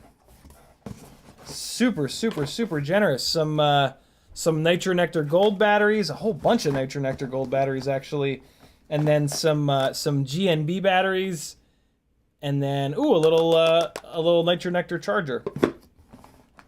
Damn, my man. What batteries are these? 3 of these GNB. Oh, 450 mAh2S. Look at these fat little things. What? Oh my God, look at this fat little shit. 400, it's 420 milliamps. Yo, this is a fat little battery. Look at, and it doesn't have a charging lead on it. It only has a balance lead on it. Well, that's weird. What the hell is this battery for? What could you even use this for? An RC car? This is an RC car battery, isn't it? Weird. It just has the balance lead on it. It's 2S, yeah. 2S, 420 milliamps high volt, with only the balance lead on it. Oh, that's super weird. This is a super weird battery. What would you use this for? Northern Tier says aux for a Zorro. Oh yeah, transmitter battery, but 420 mAh is like so small. This could be an interesting little like super backup transmitter batteries. Interesting. Only the balance lead. How would that work? What do they sell that for? What on earth? That can't be FPV related. I can't think of anything in the FPV world that would use that right out of the box, at least. Can you guys? Interesting. Damn, Chomper, thank you, brother. This is super generous.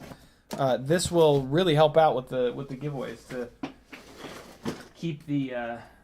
What's nice about that, and then this is from Rob Axelson. He shipped it to Aaron McStinky Ciotti.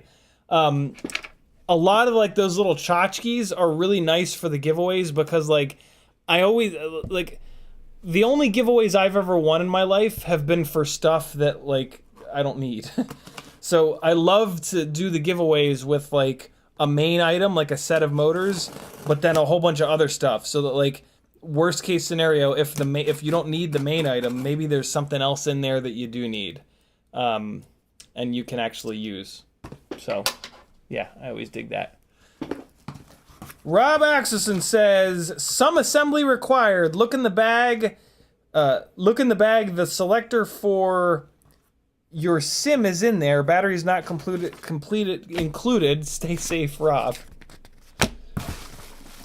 What this is? Oh my God, it's a bag of. Oh, nice.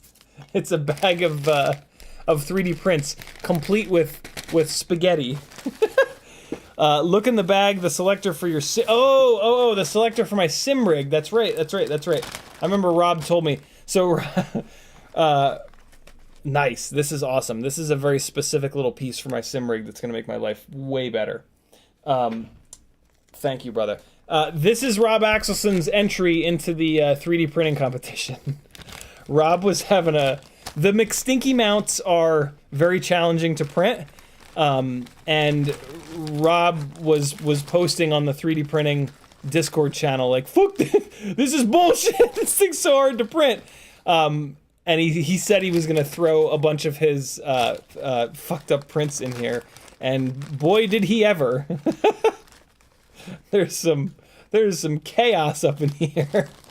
Cool. This is amazing. This is gonna be great for the we're gonna do a live stream called like 3D printing competition results or whatever, and this is gonna be the I have a feeling this is gonna be the viewer's choice winning entry. I'm just gonna write Rob's name down on it.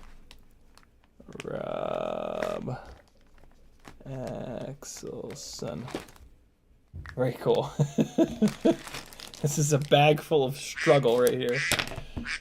Oh my God, it's 7:30 already. What the hell? All right, cool. Nice, Rob. Thank you, brother. I can't wait to like properly open that bag and really dig through it. All right, cool. We good.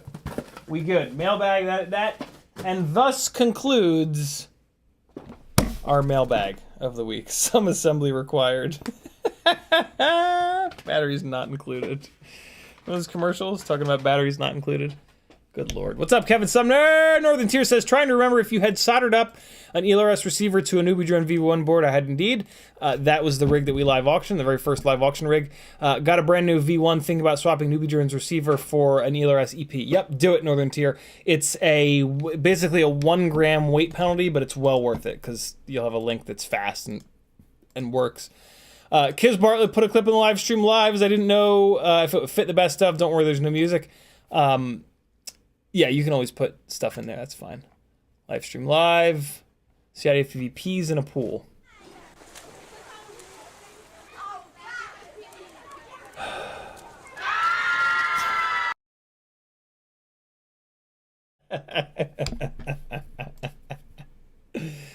Oh, God. Double A's in the house. Looks like Left Step has a question. I need a new antenna for my ELRS diversity receiver, but don't know where to find them / what they're called. Just 2.4 gigahertz antenna, and then it's either UFL or IPEX. I don't know which, but yeah, you can just look up your diversity receiver and see if you can find a spec that says if it's a UFL connector or if it's an IPEX connector. And then if it's IPEX, you're just going to search Amazon for IPEX 2.4 antenna. And there will almost certainly be a whole bunch. There you go. So yeah, there it is with an IPEX. IPEX looks just like UFL, but it's just a little bit smaller. It's probably IPEX. Oh, and there is new IPEX and old IPEX. But yeah, I mean, this is $8.99. Can snag those. Yeah, it's probably IPEX, but technically it could be UFL. What? No, not / you idiot. U.FL. Yeah, it's almost certainly not UFL. It's almost certainly IPEX. So yeah, there you go, brother. All right, let's do this build. Luckily, it's an unbelievably quick build. Kevin Sumner says, which would you rather, use a crappy gyro or solder a VTX onto a Tiny Whoop AIO? Oh, boy, that's a tough one, actually. That is a tough one. Well, a crappy gyro is never going to fly right, and that's going to drive me completely insane.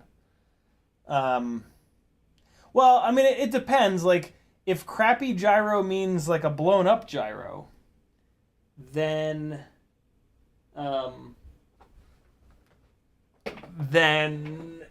yeah, that's a no-go for me. If it's just a noisy gyro that where we're not going to get great flight characteristics without a bunch of work or I don't know. Soldering on a VTX isn't that much of a big deal, but it's there's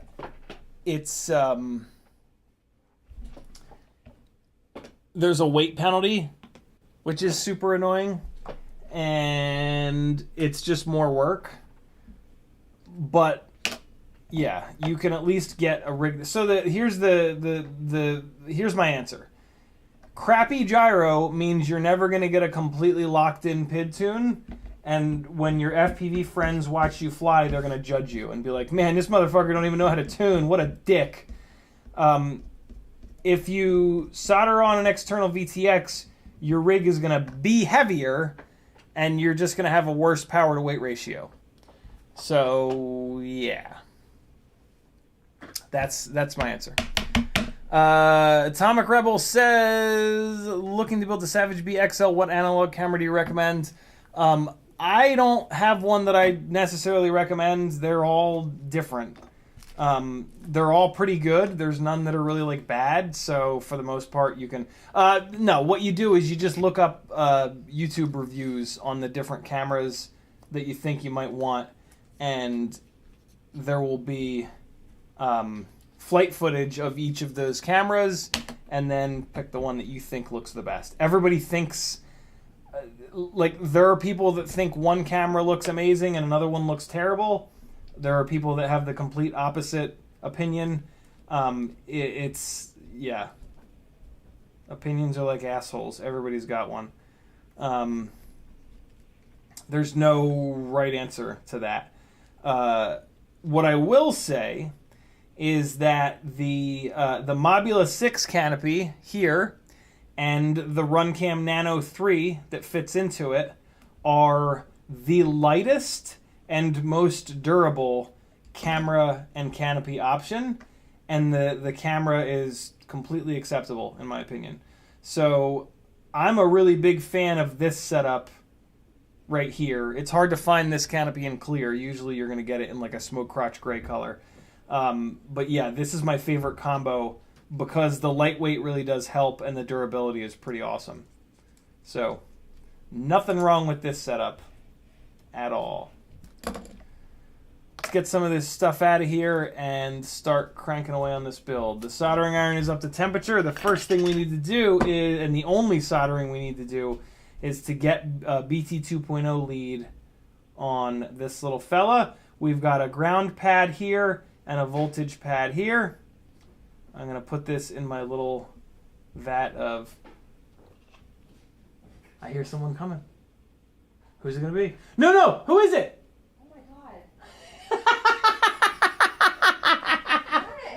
Maggie says, "Oh my God!" I accosted her verbally. What? What you doing? I'm going to see what seeds we have left. I just get excited when I hear anyone coming down the stairs. You get excited? Oh, she's flashing me, guys. She's flashing me. Here, hold on. I'll put a tiny whoop up in the air. You're terrible. All right, here we go. Let's do some soldering. The tiniest little bit of soldering, that is. So here are... Hold on. Everything is in the way on my desktop. So here are the pads. Oh, God. Here are the pads that we're going to be soldering to. This pad here is for voltage or the red wire. This pad here is for ground or the black wire. These are through holes, so we're going to run the wires through these holes and then dump a bunch of solder, and the solder is going to just blah, blah, blah, blah, blah, blah, blah, blah, all up in there, and all will be right with the world. I'm going to use these new sharp-tipped pliers. Pliers? Tweezers. Here's our little BT 2.0 lead. This is one that I've already made. What we can do, the easy way to do this, is just to run the wire through dry and then just dump a bunch of solder on top. But sometimes the wire won't fit through the hole when you do that. And I'm going to show you how to get around that. Yeah, neither one of these will fit through these through holes. And it's because, if you probably won't be able to see it, but the exposed bit of wire here in my right hand that I'm shaking, it's not perfectly round. You see how there's that big knobbly bit there on the ground one, and then on this red one, you see how it's got like an angle on it? So you just need to make these round. So just take something. I like to use this little wood block here that I've got. But I mean, like, we could do this on this silicone surface. I like to keep the silicone surface nice and clean. Just take these guys, and you're gonna just kind of roll the wire around with the tip of the soldering iron, or just figure out where it's tall versus wide and just push down on the tall part. And then look at it again, and you just want to get it round. If you get it perfectly round, it'll fit through the hole, as long as there's not a bunch of extra solder on it. You kind of want to remove, so if you pull out like that, you're going to remove a little bit of solder each time you do it. The solder is adding thickness. So clean the tip of your iron, because you just took some of the solder off, and then just take a look. That's actually looking really good. That's looking really round. So now let's do the ground wire here. And this one is like very flattened. So we're going to go like that. And again, every time you pull out like that, solder flows towards heat. So by doing this, each time you do that, you're going to remove a little bit of solder. And then you want to clean the tip of your soldering iron to get that off, so that every time you come in, it's with a completely dry. Every time you come in here, you're going to be completely dry. And it might hurt at first, but it'll be worth it. Just stick with it.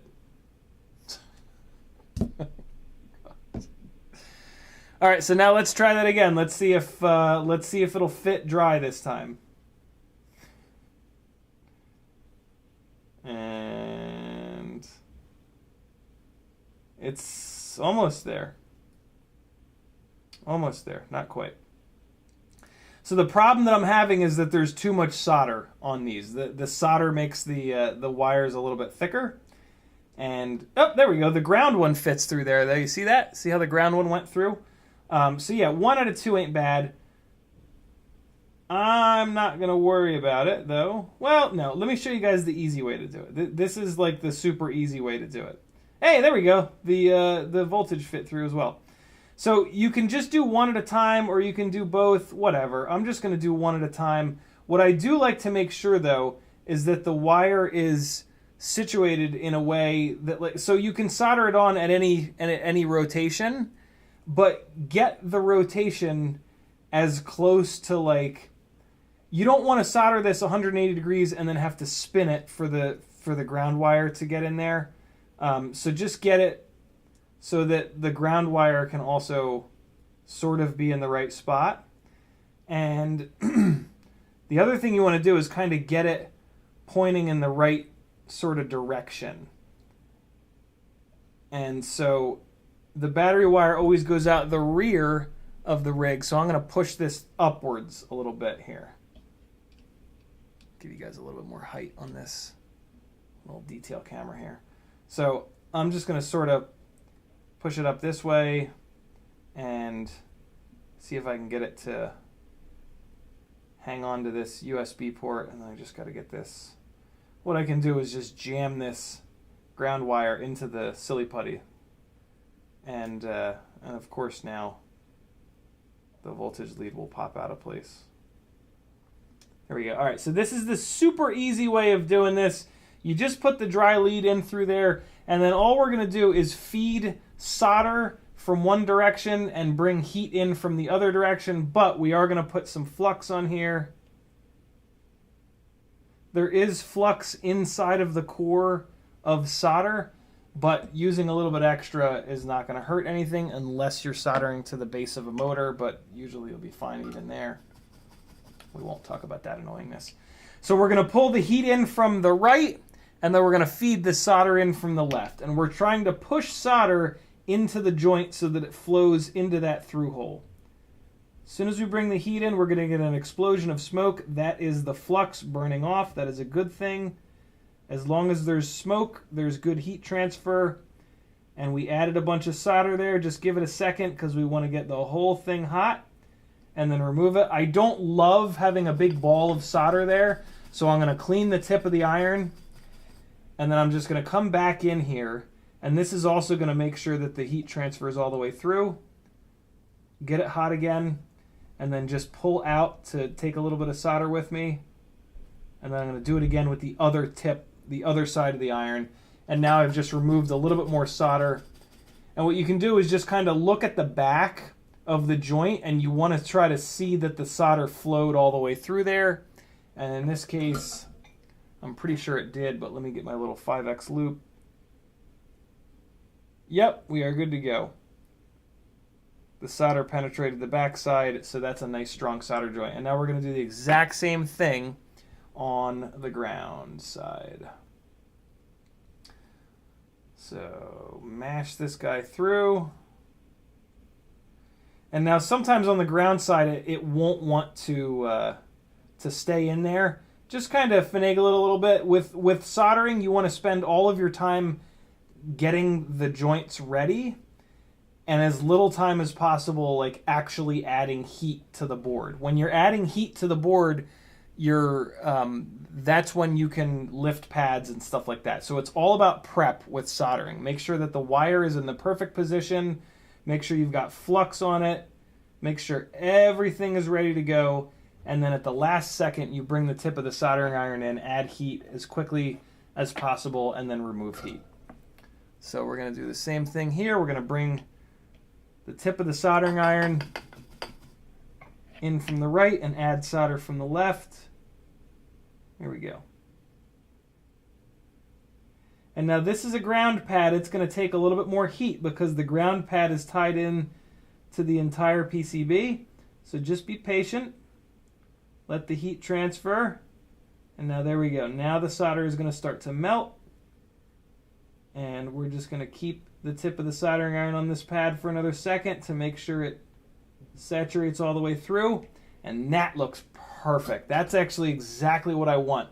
A nice flat spot. Having a big ball of solder on top is completely fine, but I like it better when it's a nice flat pad and you can really see that the solder saturated through. Let me take a quick look with my little 5X loop, and I'm going to look at the back of the joint, and yep, the solder flowed all the way through the back of the joint.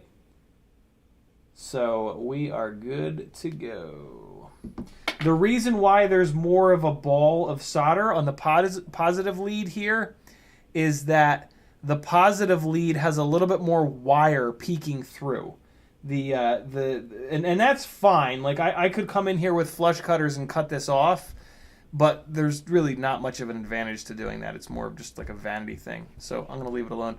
This camera has decided that it hates its life and is not going to focus anymore. Although, as soon as I say that, now all of a sudden it's good to go. So there we go. That is the only soldering that we need to do on this ultimate freestyle build. It's kind of absurd. And those are nice and strong solder joints that will never fail because they're going to be stronger than basically than the wires that they're connected to. So, all right, now I'm just going to make a little bit of an angle. I just like to always have these wires exiting the back of the build here, and then it'll have a nice little 180 that it does go into the jibby jabby. You can just use regular blue fun tack, or you can head over to massadhesive.com and get this thermally resistive putty. It's good stuff. Massadhesive.com, thermally resistive putty. Really good stuff. Electronic goop, yo. It works really well. It doesn't melt as easily as fun tack, blue fun tack, which is really nice because that blue fun tack can leave a hell of a mess. On this frame, you want the little arrow. See it? The little arrow to face forward. And so you're going to put your BT 2.0 lead back through this little hole here. Like that. And then we do need some rubber grommets on the AIO. Kevin Sumner says, thanks for helping settle the debate for me. I'm off the Happy Model F4 AIO until they get off the ICM 42688P gyro. Yeah, I don't love that they're using that gyro, admittedly, but I am able to get the tune on the Weebleed FPV build and on this build. So this has that same gyro. You're going to get to see. I am pretty easily able to get the tune into a place where it's like it's fine. I can't get the tune up as crazy as I can on the MPU 6000 boards, but we're probably never going to get any other MPU 6000 boards. So, yeah. I don't love the ICM gyros, but I can still get the master slider up to like 1.2 or 1.3 or 1.4. And with these powerful 0702 motors, that's actually plenty of pit authority to get us a rig that's tuned really, really well. So, yeah, I'm a little annoyed. I mean, I don't understand why they're putting the ICM gyros rather than the BMI 270s. My guess is that it's cost related, but luckily there's enough capacitance and the noise floor is clean enough on these Happy Model F4 boards that yeah, we can get a half decent pit tune. Not a half decent pit tune, a really good pit tune. With powerful motors, with lower kV motors, I would be pissed because I probably wouldn't be able to push the master multiplier high enough to get a really locked in tune. So yeah, there's that. All right, and let's get this little Walter Gromit and Mr. MIDI on here, and then okay. Let's get this guy dropped down. All right, here we go. Yeah, that looks good. And that looks good. All right, our AIO and camera and canopy are good to go. Screw these guys down here. One thing that I am digging about these clear Mobula 6 canopies is that they have the front attachment point, which is really nice. It's pretty. Oh wait, no, hold on. I gotta throw the video antenna on here. It's not a big deal, honestly, but it's just kind of one of those little things that's kind of cool. So I like to put a little bend in these antennas, just sort of like pre-bend them, and then I put them through the rear hole in the canopy here. And then it just keeps it nice and solid. And then you just fish it up under there and drop it on the UFL. Come on, little buddy. Get on there. Oh, shut up. These UFLs, when they're fresh, are really hard to snap down, which is nice because that means they won't come unplugged. So there we go. We got our antenna. And then you can just kind of jam the antenna in a little bit, and this hole in the canopy is kind of oval, and it sticks in there really nice. And it puts it like the perfect angle. It's really slick. Just one of the many reasons to love this canopy. All right, now we're gonna screw the canopy down, and then we'll screw the motors down, plug them on in, throw this thing into Betaflight, and away we shall go. I'm actually just going to grab a diff off of one of my other rigs, and that'll really speed up the tuning and dialing in process on this. So we're not going to go through like a full Betaflight setup here, but if you guys have any questions, definitely leave them in the chat. I've not been looking at the chat, so I'm probably very behind, and I might even miss some messages. If I've missed your message, feel free to tag me again and just ask me again. It's totally fine. All right. You don't want to crank these screws down. You know, you're screwing metal into plastic, but yeah, you want to snug them a little bit there. So whoever buys this is going to get the PH 2.0, the extra camera connector, and a full set of extra canopy screws.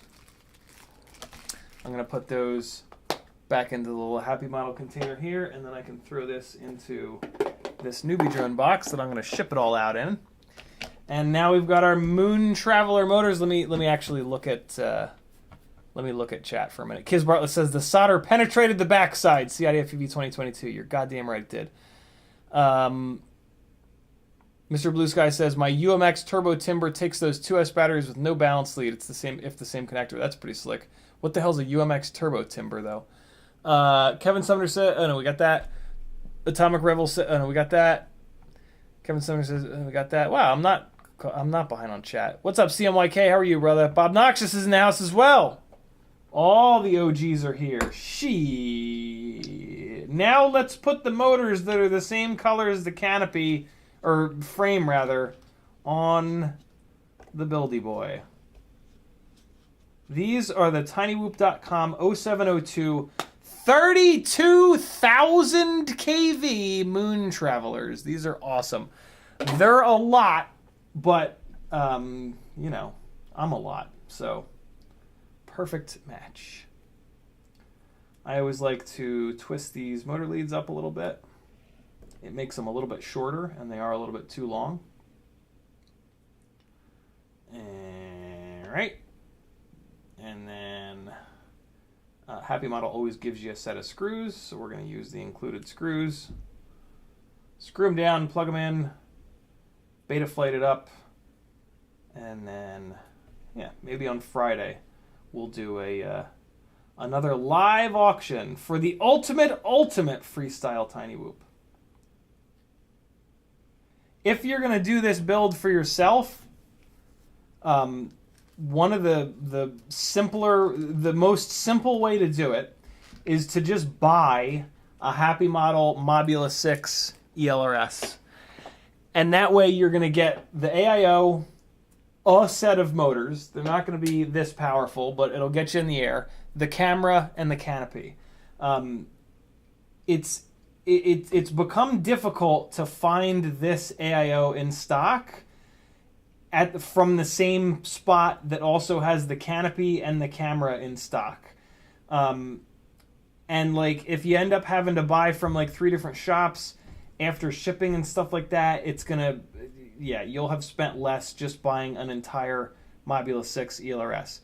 Best case scenario is if you can somehow find a Mobula 6 ELRS with the 0702 26,000 kV motors. Because, A, those motors are good for most people. Most people will get those motors and be like, wow, this is plenty of power, I'm good to go. But down the road, if you decide you want a higher kV 0702 from tinywhoop.com, like these 32,000s, or the 30,000s, or the 29,000s, or the 28,000s, you can use, all of these motors are made by Happy Model. So you can use those 26,000 kV Happy Model motor bells to replace any bells that you bend or shafts that you bend on these Tiny Whoop ones. So yeah, best case scenario, and I don't think you're going to find it, to be honest. I haven't seen the ready to fly Mobula 6 with the 702s in forever. But if you can manage to find one, or if somebody's selling a used one, yeah, that's your best bet, because you'll have a full set. If you outgrow those 26,000 kV motors, you'll have a perfectly good set of bells that you can use for your higher kV motors. Because eventually you will bend or break a motor shaft if you really go in and start flying crashing hard. I actually haven't yet. Like, the beauty of one of the beautiful things about this build is that it's so lightweight that it's super durable, and because of that, I really have not had motor shaft bending or breaking issues on these 702 rigs. More than likely, the bind and fly Mobula 6 ELRS that you're going to find is going to come with 802 motors. Hopefully you can find it with the 802 25,000 kV motors, because that's actually a useful motor, especially on like a Mobula 7 ELRS if you want to build a playground basher. If you can only find the Mobula 6 with the 19,000 kV motors, I mean, those motors are pretty worthless. Like, hang on to them, because again, if you then buy a rig with 802s, you'll have a set of extra bells. But those stators, those 19,000 kV stators, are pretty worthless. But yeah, Happy Model, a set of Happy Model 0802 bells is a good thing, because if you want, you could do this same build. And if you wanted more power from it, you could do a set of tinywhoop.com 0802 30,000 kV motors, and they are nuts. They add a significant amount of weight over these 702s, and they really make the build feel a lot different and not as good in my opinion. But it's still a rockin' build. And if you're going to fly it in like a big spot, you might actually like that better. So yeah, there's like the full story of buying a Mobula 6, of the different ways to do this build, basically. Because yeah, finding the Happy Model stuff in stock is a hell of a struggle. I think right now, tinywhoop.com has the bind and fly in stock with the 0802 25,000 kV motors. And that's rare, and that's kind of cool because you can pull those motors off and build and put them onto a Mobula 7 1S ELRS, and that'll make an awesome jungle gym basher. Unfortunately, they're only the 1mm motor shaft version, but you know, you probably won't bend those right away, and then eventually those iGao 0802 27,000s will come back in stock, and you can snag a set of those. And what you could even do at that point is, like, you could hang on to, it's the same stator. The iGao 802 uses the exact same stator as the Happy, well, no, it's not. It's a similar stator. The Tiny Whoop motors all have a PCB on the stator that you can solder different motor leads to in case you ever go to a NeBeeDrone AIO. The Happy Model motors do not have that PCB, so you can't switch the motor leads out. But that only matters if you're going to go to a NeBeeDrone AIO, which you probably are not going to. So yeah, those 25,000 0802 stator bases have some value, for sure. Even if you go to those iGao 1.5mm motor shaft 27,000s. Get on there. There we go. These JST 1.25 plugs, when they're new, man, they're I'm so used to like worked ones that I've plugged in and during all this testing 14,000 times, just like falling onto the plug. That these feel like you got to be really careful with these. It's really easy to plug these in a little bit sideways and bend the little prongs, which is fixable. It's just super annoying and time consuming.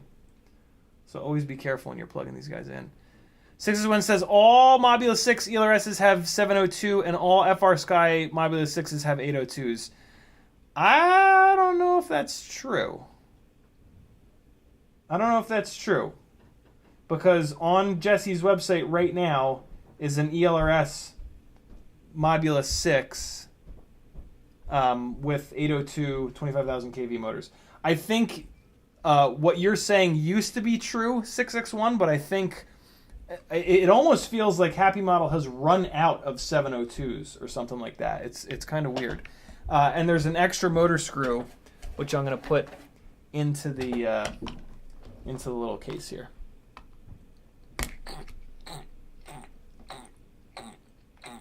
Yeah, I have not seen a bind and fly Mobula 6 with 702s in a long, long time, which is a real shame because it's the truth. All right, let's get some props on here. And so with these 702s, you really only want to run Gemfan biblades. They're really, you do not want to put a tri-blade onto these 702s. Brandon Woodford says, I just ordered a Mobula 6 and it has 802 25,000s from Pyrodrone setting up right now. Yeah, it's weird, man. I getting a Mobula 6 ELRS with the 702 26,000s. Ooh, man, is that a good thing? That's really nice if you can swing that.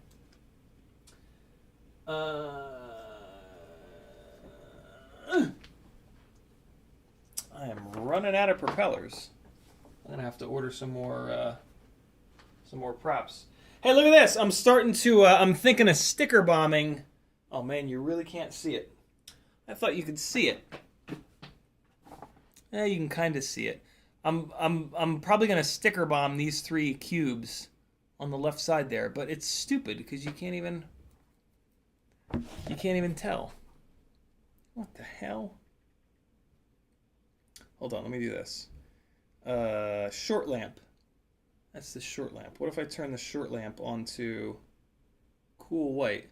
Yeah, there you can see it a little bit better. But you can barely see it. Alright, I guess I don't need to do that anymore then. That was a waste of time last night.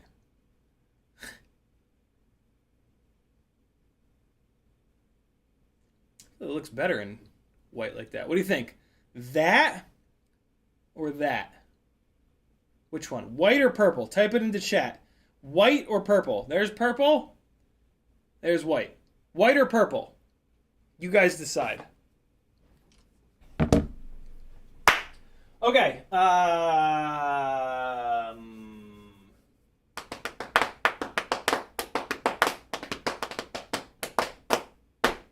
Yep.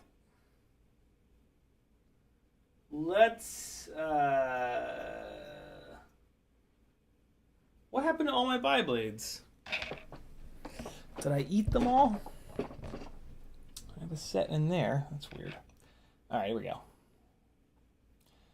White is pink. It's not pink, it's purple. Wurple, Kevin Sumner says. Look at this. Look at this beautiful Tiny Whoop prop puller. This thing is really great. Stick it in there at an angle. Kind of just wiggle it a little bit. I'll just pull the... I'm not using it the right way because these gem fan props are... they don't fit on the shafts too tight. But man, the little angle that's on the little end on this thing is just perfect. If the prop doesn't easily pull off, you just got to use a little plunger here. And the plunger will pull the prop up while it's pushing down on the motor shaft. This thing is absolutely perfect. This is just the exact right tool to pull these propellers off. Really, really good stuff. Beautifully designed. Very obviously designed by somebody that cared. You know what it is? This has very obviously been through a bunch of design iterations. I'll bet you that Jesse has spent way more time than he should have, than you would think that he needed to get this just right. And my God, it just works perfect. It really goes to show the beauty of like being obsessive about making things perfect. Which, you know, when you look at like Tiny Whoop's website, it's like that all over the place. Like Jesse really, he cares much less about making money and much more about designing things that are just amazing. Arrgh! Hang on, friends. Let me just take a quick look here. All right. And that's fine. Hey, let me play you, hold on, while I'm doing this, let me play you a little bit more of the jungle gym bashing from yesterday, because I flew a bunch of batteries. Jesse didn't design the prop popper. It's an artisan product designed by another pilot. Very cool. Thanks for letting me know that, Dubs. Whoever that pilot is, I love them. And they did a great job. I think I remember reading that too. I just didn't remember it. This is that other jungle gym. This is that other jungle gym. This was in Florida. This is Railing Around with Patrick. I think I played this for you guys. And then here we go. All right.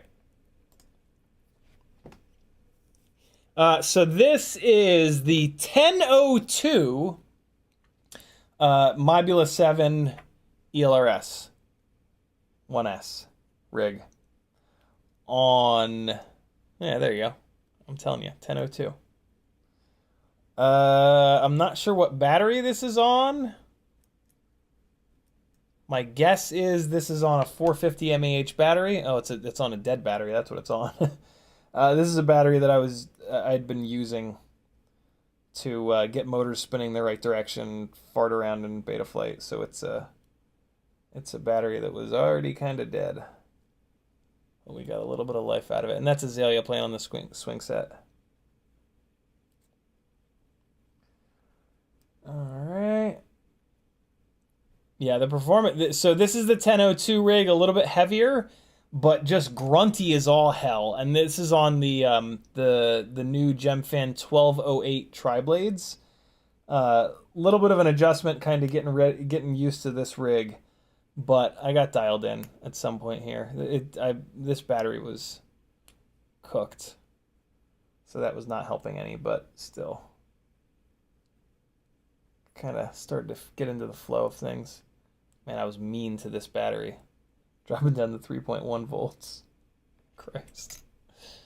Look at that, though, man. It's just, oh, man. I'm having so much fun flying the 75s and the 65s, to be honest. Both of them at these different jungle gyms, man. Like, now that we've got good power, it's really just like a whole different thing. This is the same rig. I mean, like, look at the yaw authority is just outrageous. And yeah, so these are 23,500 kV on those 1208 tri-blades.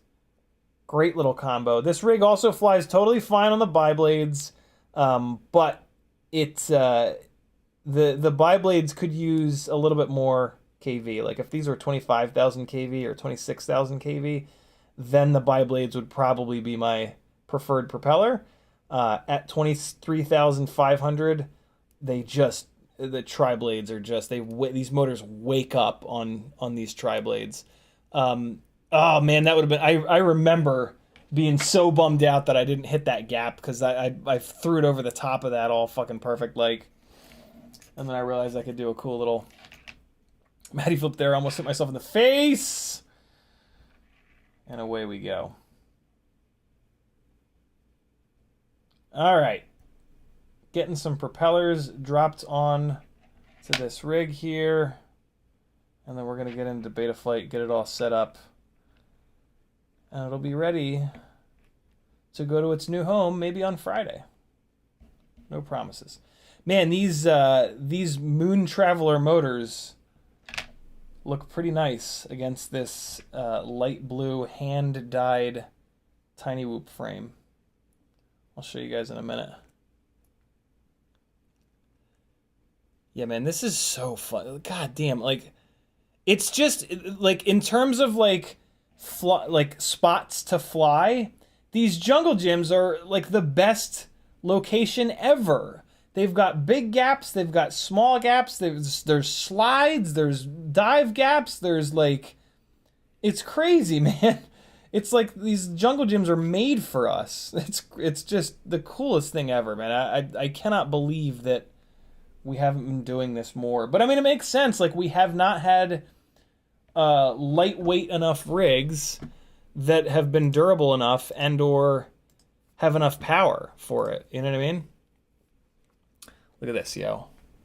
Look at how good these... hold on. No. We'll do this properly. We'll go all the way in. We're going to go all the way in here and do this right. Computer, please! Why? Why are you doing this? Oh, because I'm hitting the wrong button. Let's see. Hit this button, hit this button, hit this button, hit this button. Oh, yeah. Oh, yeah. All right, here we go.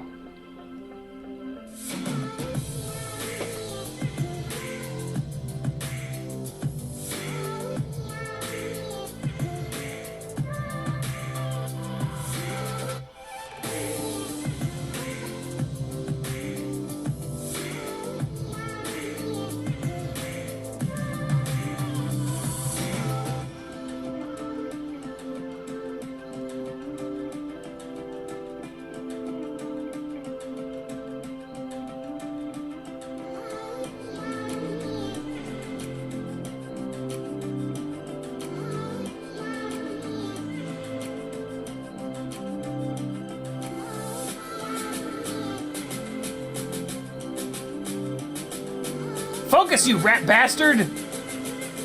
There it is.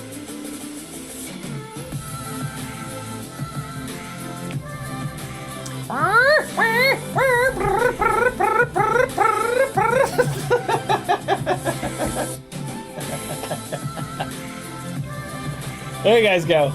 There it is. There's the ultimate freestyle tiny whoop. Let's throw it into Betaflight and then get it all going. Again, I'm not going to show you a full setup. I'm going to grab a diff off of the other pretty much identical rig with yeah. So I'm going to plug this in and grab a diff off of it, and then I can just drop that right into this rig. I'll probably have to back off the tune a little bit because this one here is on an MPU 6000 gyro, and this is on an ICM gyro. What the hell's going on down here? Why are you falling all over the place? Who do you think you are? Stop it! Get out of there, wire! We're good. Everything's fine. Kiz Bartlett says, finally got subbed to the FPV Outreach. Ah, very cool. Yeah, FPV Outreach is something really slick that that Jesse from Tiny Whoop is doing to help some folks at a local hospital, I believe, is the deal. Yeah, it's FPV Outreach on Instagram. Go look it up. So I'm going to come in here. This is one of my personal rigs, and I'm just going to hit diff, and this is going to drop everything that I've changed in this. I don't want to take all the things though. So let's start here. Beacon lost, beacon set. I have to do tear because I want to fly this. These are my modes. That's fine. This is my custom turn on, turn off OSD setup. VTX table, I do not want to grab. There's no reason for me to replace the VTX table because it's this Mobula 6 ships with a perfectly good VTX table. So let me just make a quick text file here. And all right, so I want to grab that, and then we're going to skip the VTX table. And now we can grab all this filter stuff. Min check, max check, great. RC smoothing, great. D-shot bidirection on, great. Motor poles 12, terrific. Small angle, deadband, yaw deadband, great, great, great. Here's all my OSD stuff, that's awesome. And now VTX power, awesome. Low power until first arm, great. Hand set the frequency, and then here's my here's my Express LRS stuff. Set name, I don't need that. RPM filter Q of 800, that's fine. All right, so I'm gonna grab this big chunk here, drop it in there, and now I'm gonna come down here and I'm gonna grab the rest of this. I don't need to set the name Ciotti. I like to do a secret name in there. So we're gonna grab this. I am gonna grab the crash recovery stuff. PID sum limit, feed forward, great. D-max, thrust linear, great, great, great. And then here are my rates, and perfect. Okay, paste that. Now I'm going to select all, and I'm going to copy it. And then we're going to disconnect from my quad, and we're going to plug in to the new one. And we're just going to paste all that stuff. And that's going to pretty much completely set this thing up. So now we got the new one plugged in. The first thing I'm going to do is type status into the CLI to see what gyro it has. I already know what it's going to tell me, but if you ever want to check what gyro you've got, just type status and it'll tell you right here. Gyro ICM 42688. And now we can go into here and paste all of that stuff. We're going to look for any red text. Red text means it doesn't understand that line, and we've got no red text, so we're good to go here. I'm going to hit save. And now I need to get this into ESC configurator. So we're going to leave Betaflight disconnected. We're going to come up here, esc-configurator.com. We're going to click connect up here. We're going to plug a battery in for the first time. Hopefully it doesn't blow up. Hey! It played the BL Heli tones, as to be expected. So we already hit connect. Now we're going to go down to the bottom right and read settings. Trying to read 4 ESCs, red 1, BL Heli S 16.8, red 2, red 3, good to go. So now we're going to go to flash all ESCs. We're going to change it from BL Heli S to Bluejay. Always leave this weird thing alone. Select version, the newest version, 18.1, and then PWM frequency. I like 48 on these tiny whoops, and now we hit flash. Grizz says, let me know thoughts set on Facebook. I will indeed, by hand probably tonight. Kevin Sumner says, worst part about the Tiny Whoop prop puller, I'm going to go through props faster because it makes it so easy to swap them. Yeah, for sure. EVFPV says, always purple. I wasn't paying attention, so I don't know what this decides. Hey, yeah, let's see. White or purple? White, purple, white, purple, Wurple, white, purple, white, purple, purple. Oh God, purple, it's a tie. Fucking A, really? It's a tie.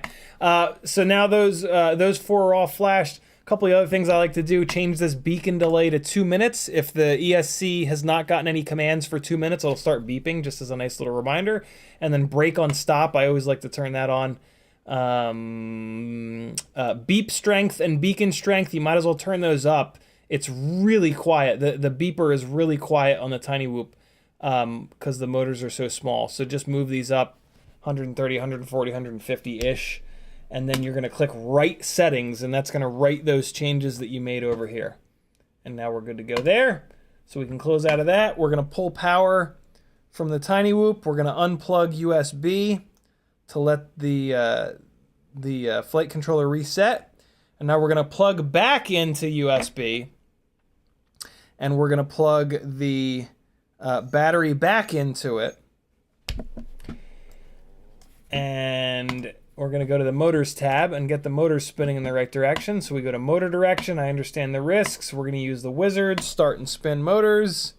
And then you just touch the inner hub of the motor and you'll be able to feel which direction it's spinning. Motor 1 is correct. Motor 2 is correct. Motor 3 is correct. And motor 4 is correct. I'll be goddamn. They're all right. Now we can unplug the battery again. And bidirectional D-shot is turned on. That's good. We're going to PID tuning and just take a look, make sure nothing's insane. All right, so this master multiplier is all the way up to 2 because that other rig has an MPU 6000 gyro. I'm going to move it down to 1.4 is still pretty aggressive. So I'm going to leave it at 1.4. I'm going to back off this dynamic damping a little bit. I like to send these, I like to leave these like pretty aggressively smoothed out for you guys. If you want it sharper, you're going to move this stick response slider up this way. But I'm going to send these things out with it really smoothed out because I think you're going to like it. 1.1 on the D gains, P and I gains at 1.0. Drift wobble turned down a little bit here to 0.7, and then the pitch damping and tracking turned up to 1.1. A lot of jitter reduction here. Again, stick smoothing. iTerm relax 10, dynamic damping 50, gain 0 advance, anti-gravity 5, throttle boost 5. Lately I've been moving that down to 2. It's pretty subtle though. Motor output limit, I'm going to leave it at 100%, but unless you've done an awful lot of batteries through a Tiny Whoop, you're going to want to turn this motor output limit down. But I'll send it full banana pants, and I want to tune it full banana pants as well. Let me get the newer version of my rates on here. Save that. A lot of throttle expo in here, and I'm going to need to dial in the throttle midpoint. That's probably a little high. Let me move it down to 42. That's probably a little closer. Filters are pretty aggressive. Gyro filter is turned all the way up. That's probably fine, but this D-term filter, I'm going to pull this down a little bit. I'm going to pull this down to 1.2 because of the ICM gyro, and we're going to save that. One dynamic notch filter, Q factor of 300, 100 to 1,000 here. One harmonic on the gyro RPM filter, and we are good to go, my friends. OSD should be all set. Same cameras. Oh wait, no, we got to turn some stuff off on the OSD. Core temperature turn off, disarm turn off, fly mode turn off. These are the things that the OSD comes from the factory with and that are just stupid. So we turn those off. Link quality warning on, RSSI warning on, no RSSI DBM warning. That one's a nightmare. Save, disconnect, and let's put it up in the air. It should fly. It should fly really good. That's the whole setup. A lot of the setup got covered by that CLI dump that I did.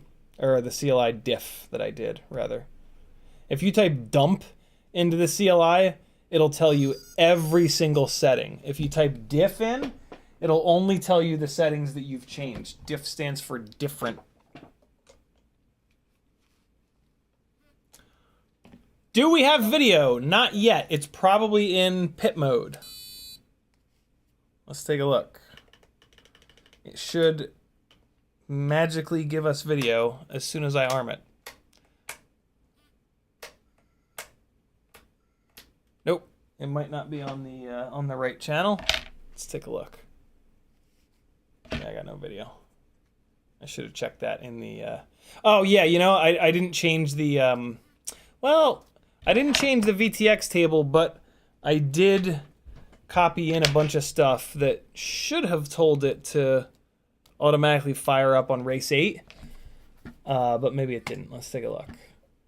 Go into video transmitter. Ah, it's on race band 6. That's confusing. Power, 25 milliwatts. On until first arm. Now we're good to go. Save it. All right. Now we'll be all set. So I could have just changed the channel to race 6 and we would have been good to go. And I just heard my rapid fire beep, so we are good to go. Get this battery back in here. And let's rip. Should get video in a second here. There it is. Magic, yo! Absolute and utter magic, I tell you. All right, let's see how it does with the master multiplier up at 1.4. That might be a little too aggressive, but we'll know in a second.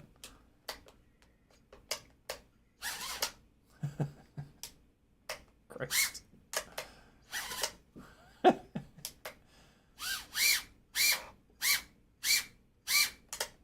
What? Oh, I think the I think I didn't click the yaw is reversed, or maybe I put the props on wrong. Nope, the props are on right.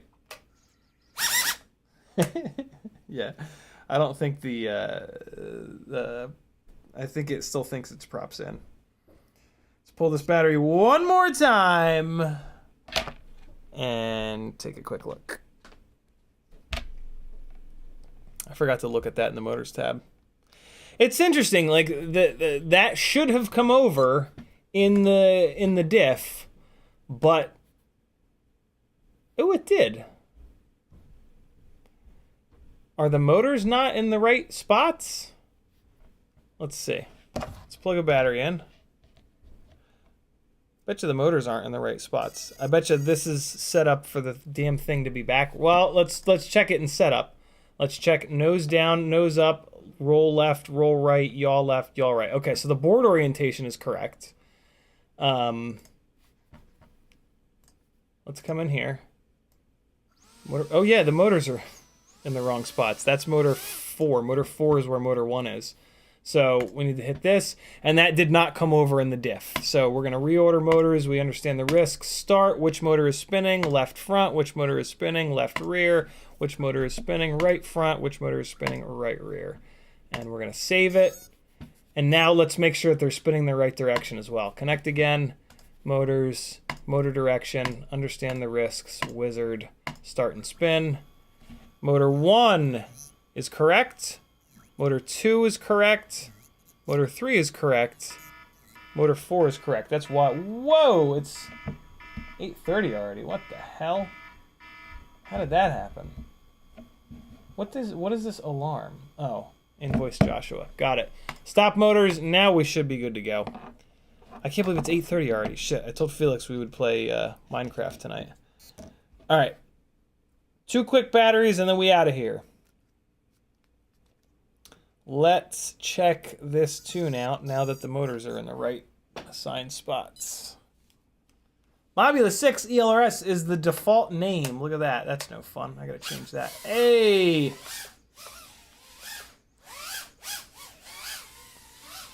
And the tune is fine. Let's give it the old blip and 0 throttle test. Pretty good. There you have it, friends. There's your ultimate freestyle tiny whoop. Look at that throw. Ah! Oh, a little landing. Let's go upstairs and hammer it around the big tall ceilings. Ooh, it's low camera angle right now.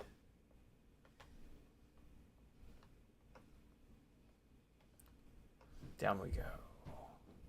Who's that stomping around up there? Oh, look who it is! Look who it is! Look who it is! Look who it is! My favorite. Wait, is that pizza? What's that? What's that? I want food. Give me that food. Give me some of that food. What's that? What's that? What's that? Don't throw it away. Let me eat it. I want to eat it. Give me that. Oh, no. Oh, Duke. I'm going to run away from Duke so he doesn't eat it. Look at that power, though. Ready? Ready? And blip. Look at that. And blip. Oh, it's got so much fucking pop. These 702s are nice and lightweight. Look at that. Oh, boy. It just gives it like the float and the throw that you... Oh, boy. Freshly thrown down the stairs. Tiny whoop. Yeah, it gives it like the pop and the throw to really unlock actual freestyle flying rather than like... Rather than old school tiny whoop flying, which was like RC car. Front, back, left, and right kind of stuff. Ah! That was a lucky little early rearm. Oh, that would have been sick!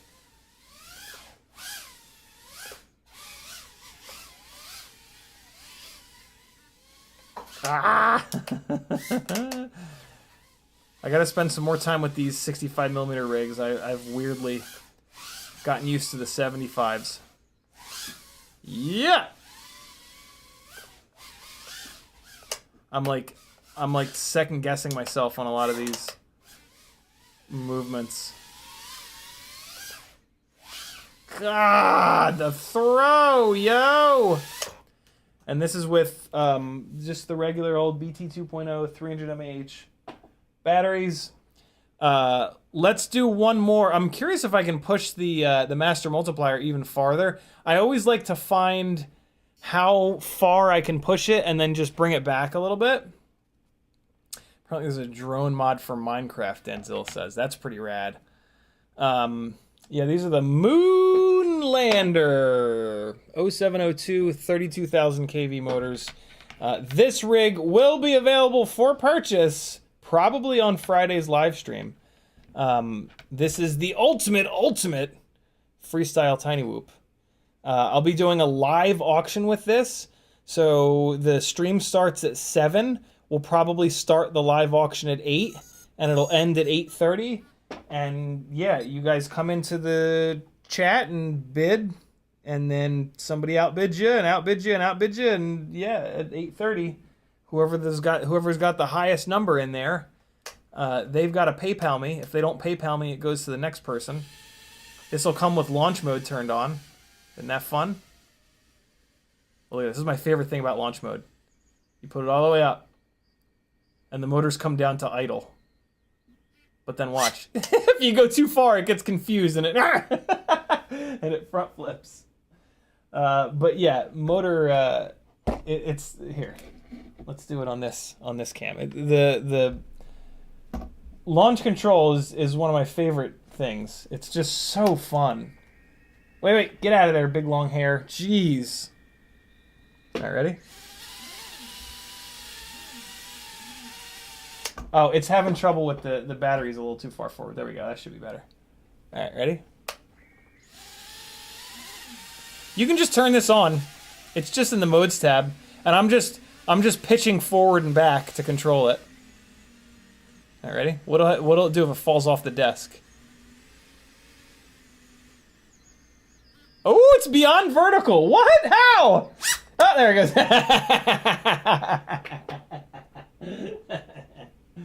Launch control's the best. I've been using launch control for like 2+ years now. It's been in the modes tab forever.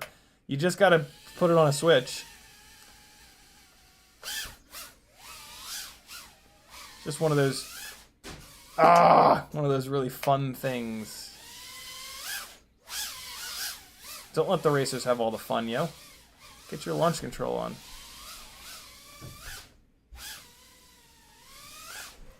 Oh no! I just tapped it like the lightest little tap ever. Oh no, come on back. Come on, little friend, there we go.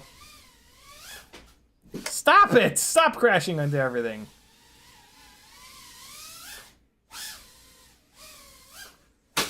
Oh! No, no, no. No, no, no. I am all thrown off, man. I gotta relearn 65s up in here. No, no, no! Let's get the big dive here. Yeah, oh, almost.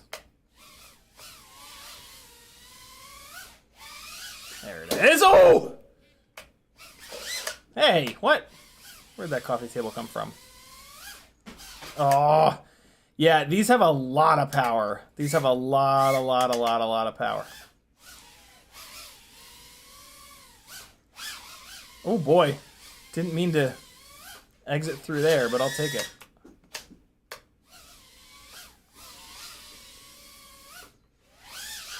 Oh man, I can't get out of that.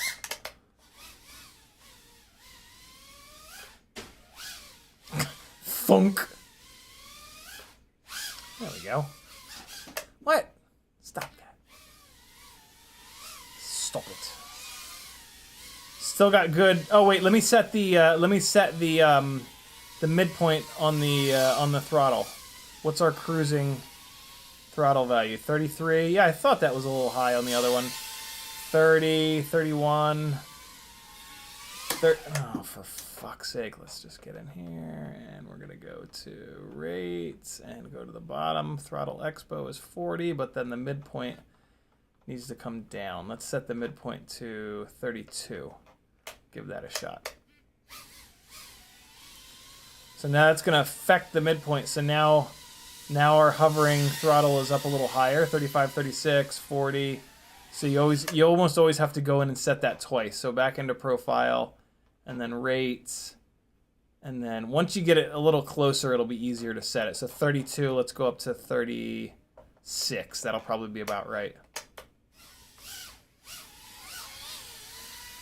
36, 35, 36, 35. For slow cruising, it's like 35, 36. For fast cruising, I'm just looking off on the right there at the throttle value, right below the amp rating.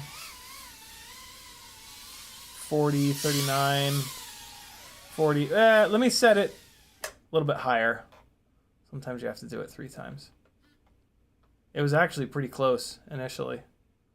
Let's do 38. That's probably about right. It's going to vary depending on how fast you fly around. The faster you fly, the higher that number is going to be, because your cruising throttle is going to be higher if you fly faster. But even with mega power, still really good throttle response to do small stuff. And I don't want to ignore the tune, though. Let's throw one more battery through it. I forgot about the master multiplier. Let's throw one more battery through it. Market Zero says, have you posted that diff anywhere? I haven't. There's really, I really hesitate to do that because it's a really good way to blow up a rig, and I don't want that responsibility. There's really not all that much changed. I've gone through my setups a whole bunch of times on past streams. It's fairly straightforward. There's not a whole lot of magic. The stock Betaflight settings are just stupidly good nowadays. So we're gonna go and let's see how high I can push this master multiplier. Let's push it to 1.8 and see what happens. That should be too much. Yep. See that? That was 0 throttle, and it just kept oscillating. So 1.8 is definitely too much. Let's try 1.5. 1.5 will almost certainly be fine. Oh, it's not. Yeah, 1.5 is a little bit too much. You can hear it. Just listen when I chop the throttle. Hear how it doesn't go, it goes like, it should go, you'll hear it in a second. So 1.4 on the master multiplier is absolute max. So I want to back this off. I'm going to back it off to 1.2 because I always like to put a little bit of headroom in it. So now listen to the difference.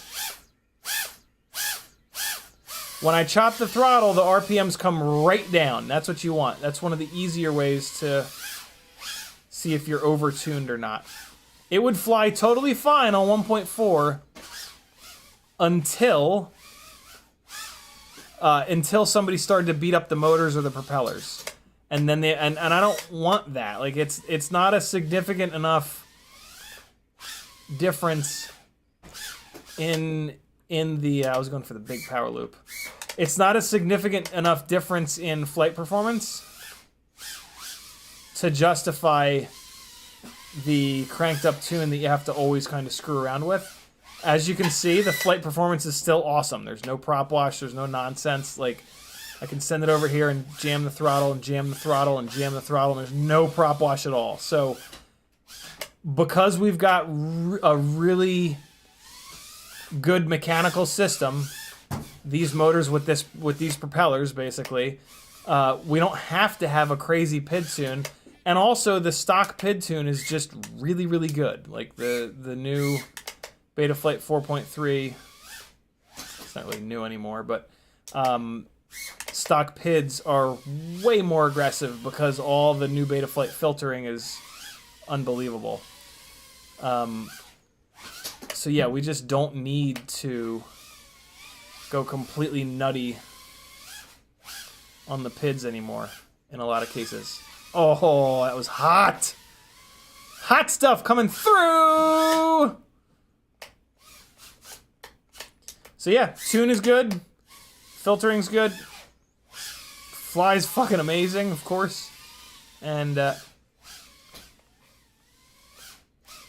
not gonna put any more batteries through it because I mean these are all really light little crashes onto carpet and into these gates. One of the things I love about these gates is they're this really thin ripstop nylon, so they don't weigh anything. So like when I crash into these gates, it's nothing. I would not want to go banging this thing into my drum set or anything like that. You know, that's gonna actually leave some marks, but crashing into the carpet and these gates is brilliant because I mean this rig is extremely durable. Even a fragile rig, if you crash into these gates and the carpet, you're good to go. Fucking come on, yeah! I had such a good little jibby jabby going. All right, that's it, friends. Time for some Minecraft with Azalea. So yeah. Friday at 8-ish, we'll do another live auction for this very special rig with a very special hand-dyed Tiny Whoop frame. All of my tuning, all of the work that I've put into figuring out the best possible ultimate freestyle Tiny Whoop, all that good stuff comes with this beautiful little rig. And my PIDs and my secrets and, you know... Why? Man, these batteries are not holding up. I gotta be honest, man. These, I love the idea behind these gold line lithium ion 4000 mAh 2S batteries, but they are not holding up. Every single time I charge one of these. So I've already had 2 of these shit the bed on me. So this is like the highest mAh battery that you can get for a QX set that fits in a QX7. But yeah, I've had 2 of these things drop a cell, and now these 2 that I have, they do not last very long. These go dead very quickly. And they seem to go dead more quickly every single time I charge them. So I am not impressed by these. I can't really recommend these, to be completely honest. But I digress. In the box it goes. Who will own it? Nobody knows. But yeah, there you go, man. There's the ultimate Freestyle Tiny Whoop. Man, that looks hot. That looks good with that light blue. And then the light blue motors, they just match beautifully. Very, very, very cool. Super simple little builds. If you don't want to buy it with the Ciotti juice all over it, I've shown you how to build it. If you build one, let me know how you like it. Let's shut this mother down. I'm going to play you guys another jibby jabby from the Jungle Gym. So a little bit of Jungle Gym outro with some epic eccentric music. See you guys on Friday at 7. My name's Aaron Ciotti. Go to CiottiFPV.com and support me so I can keep doing this full time. I love you. I need your help. Be good. Hold on. I need to push some more buttons. Later, friends.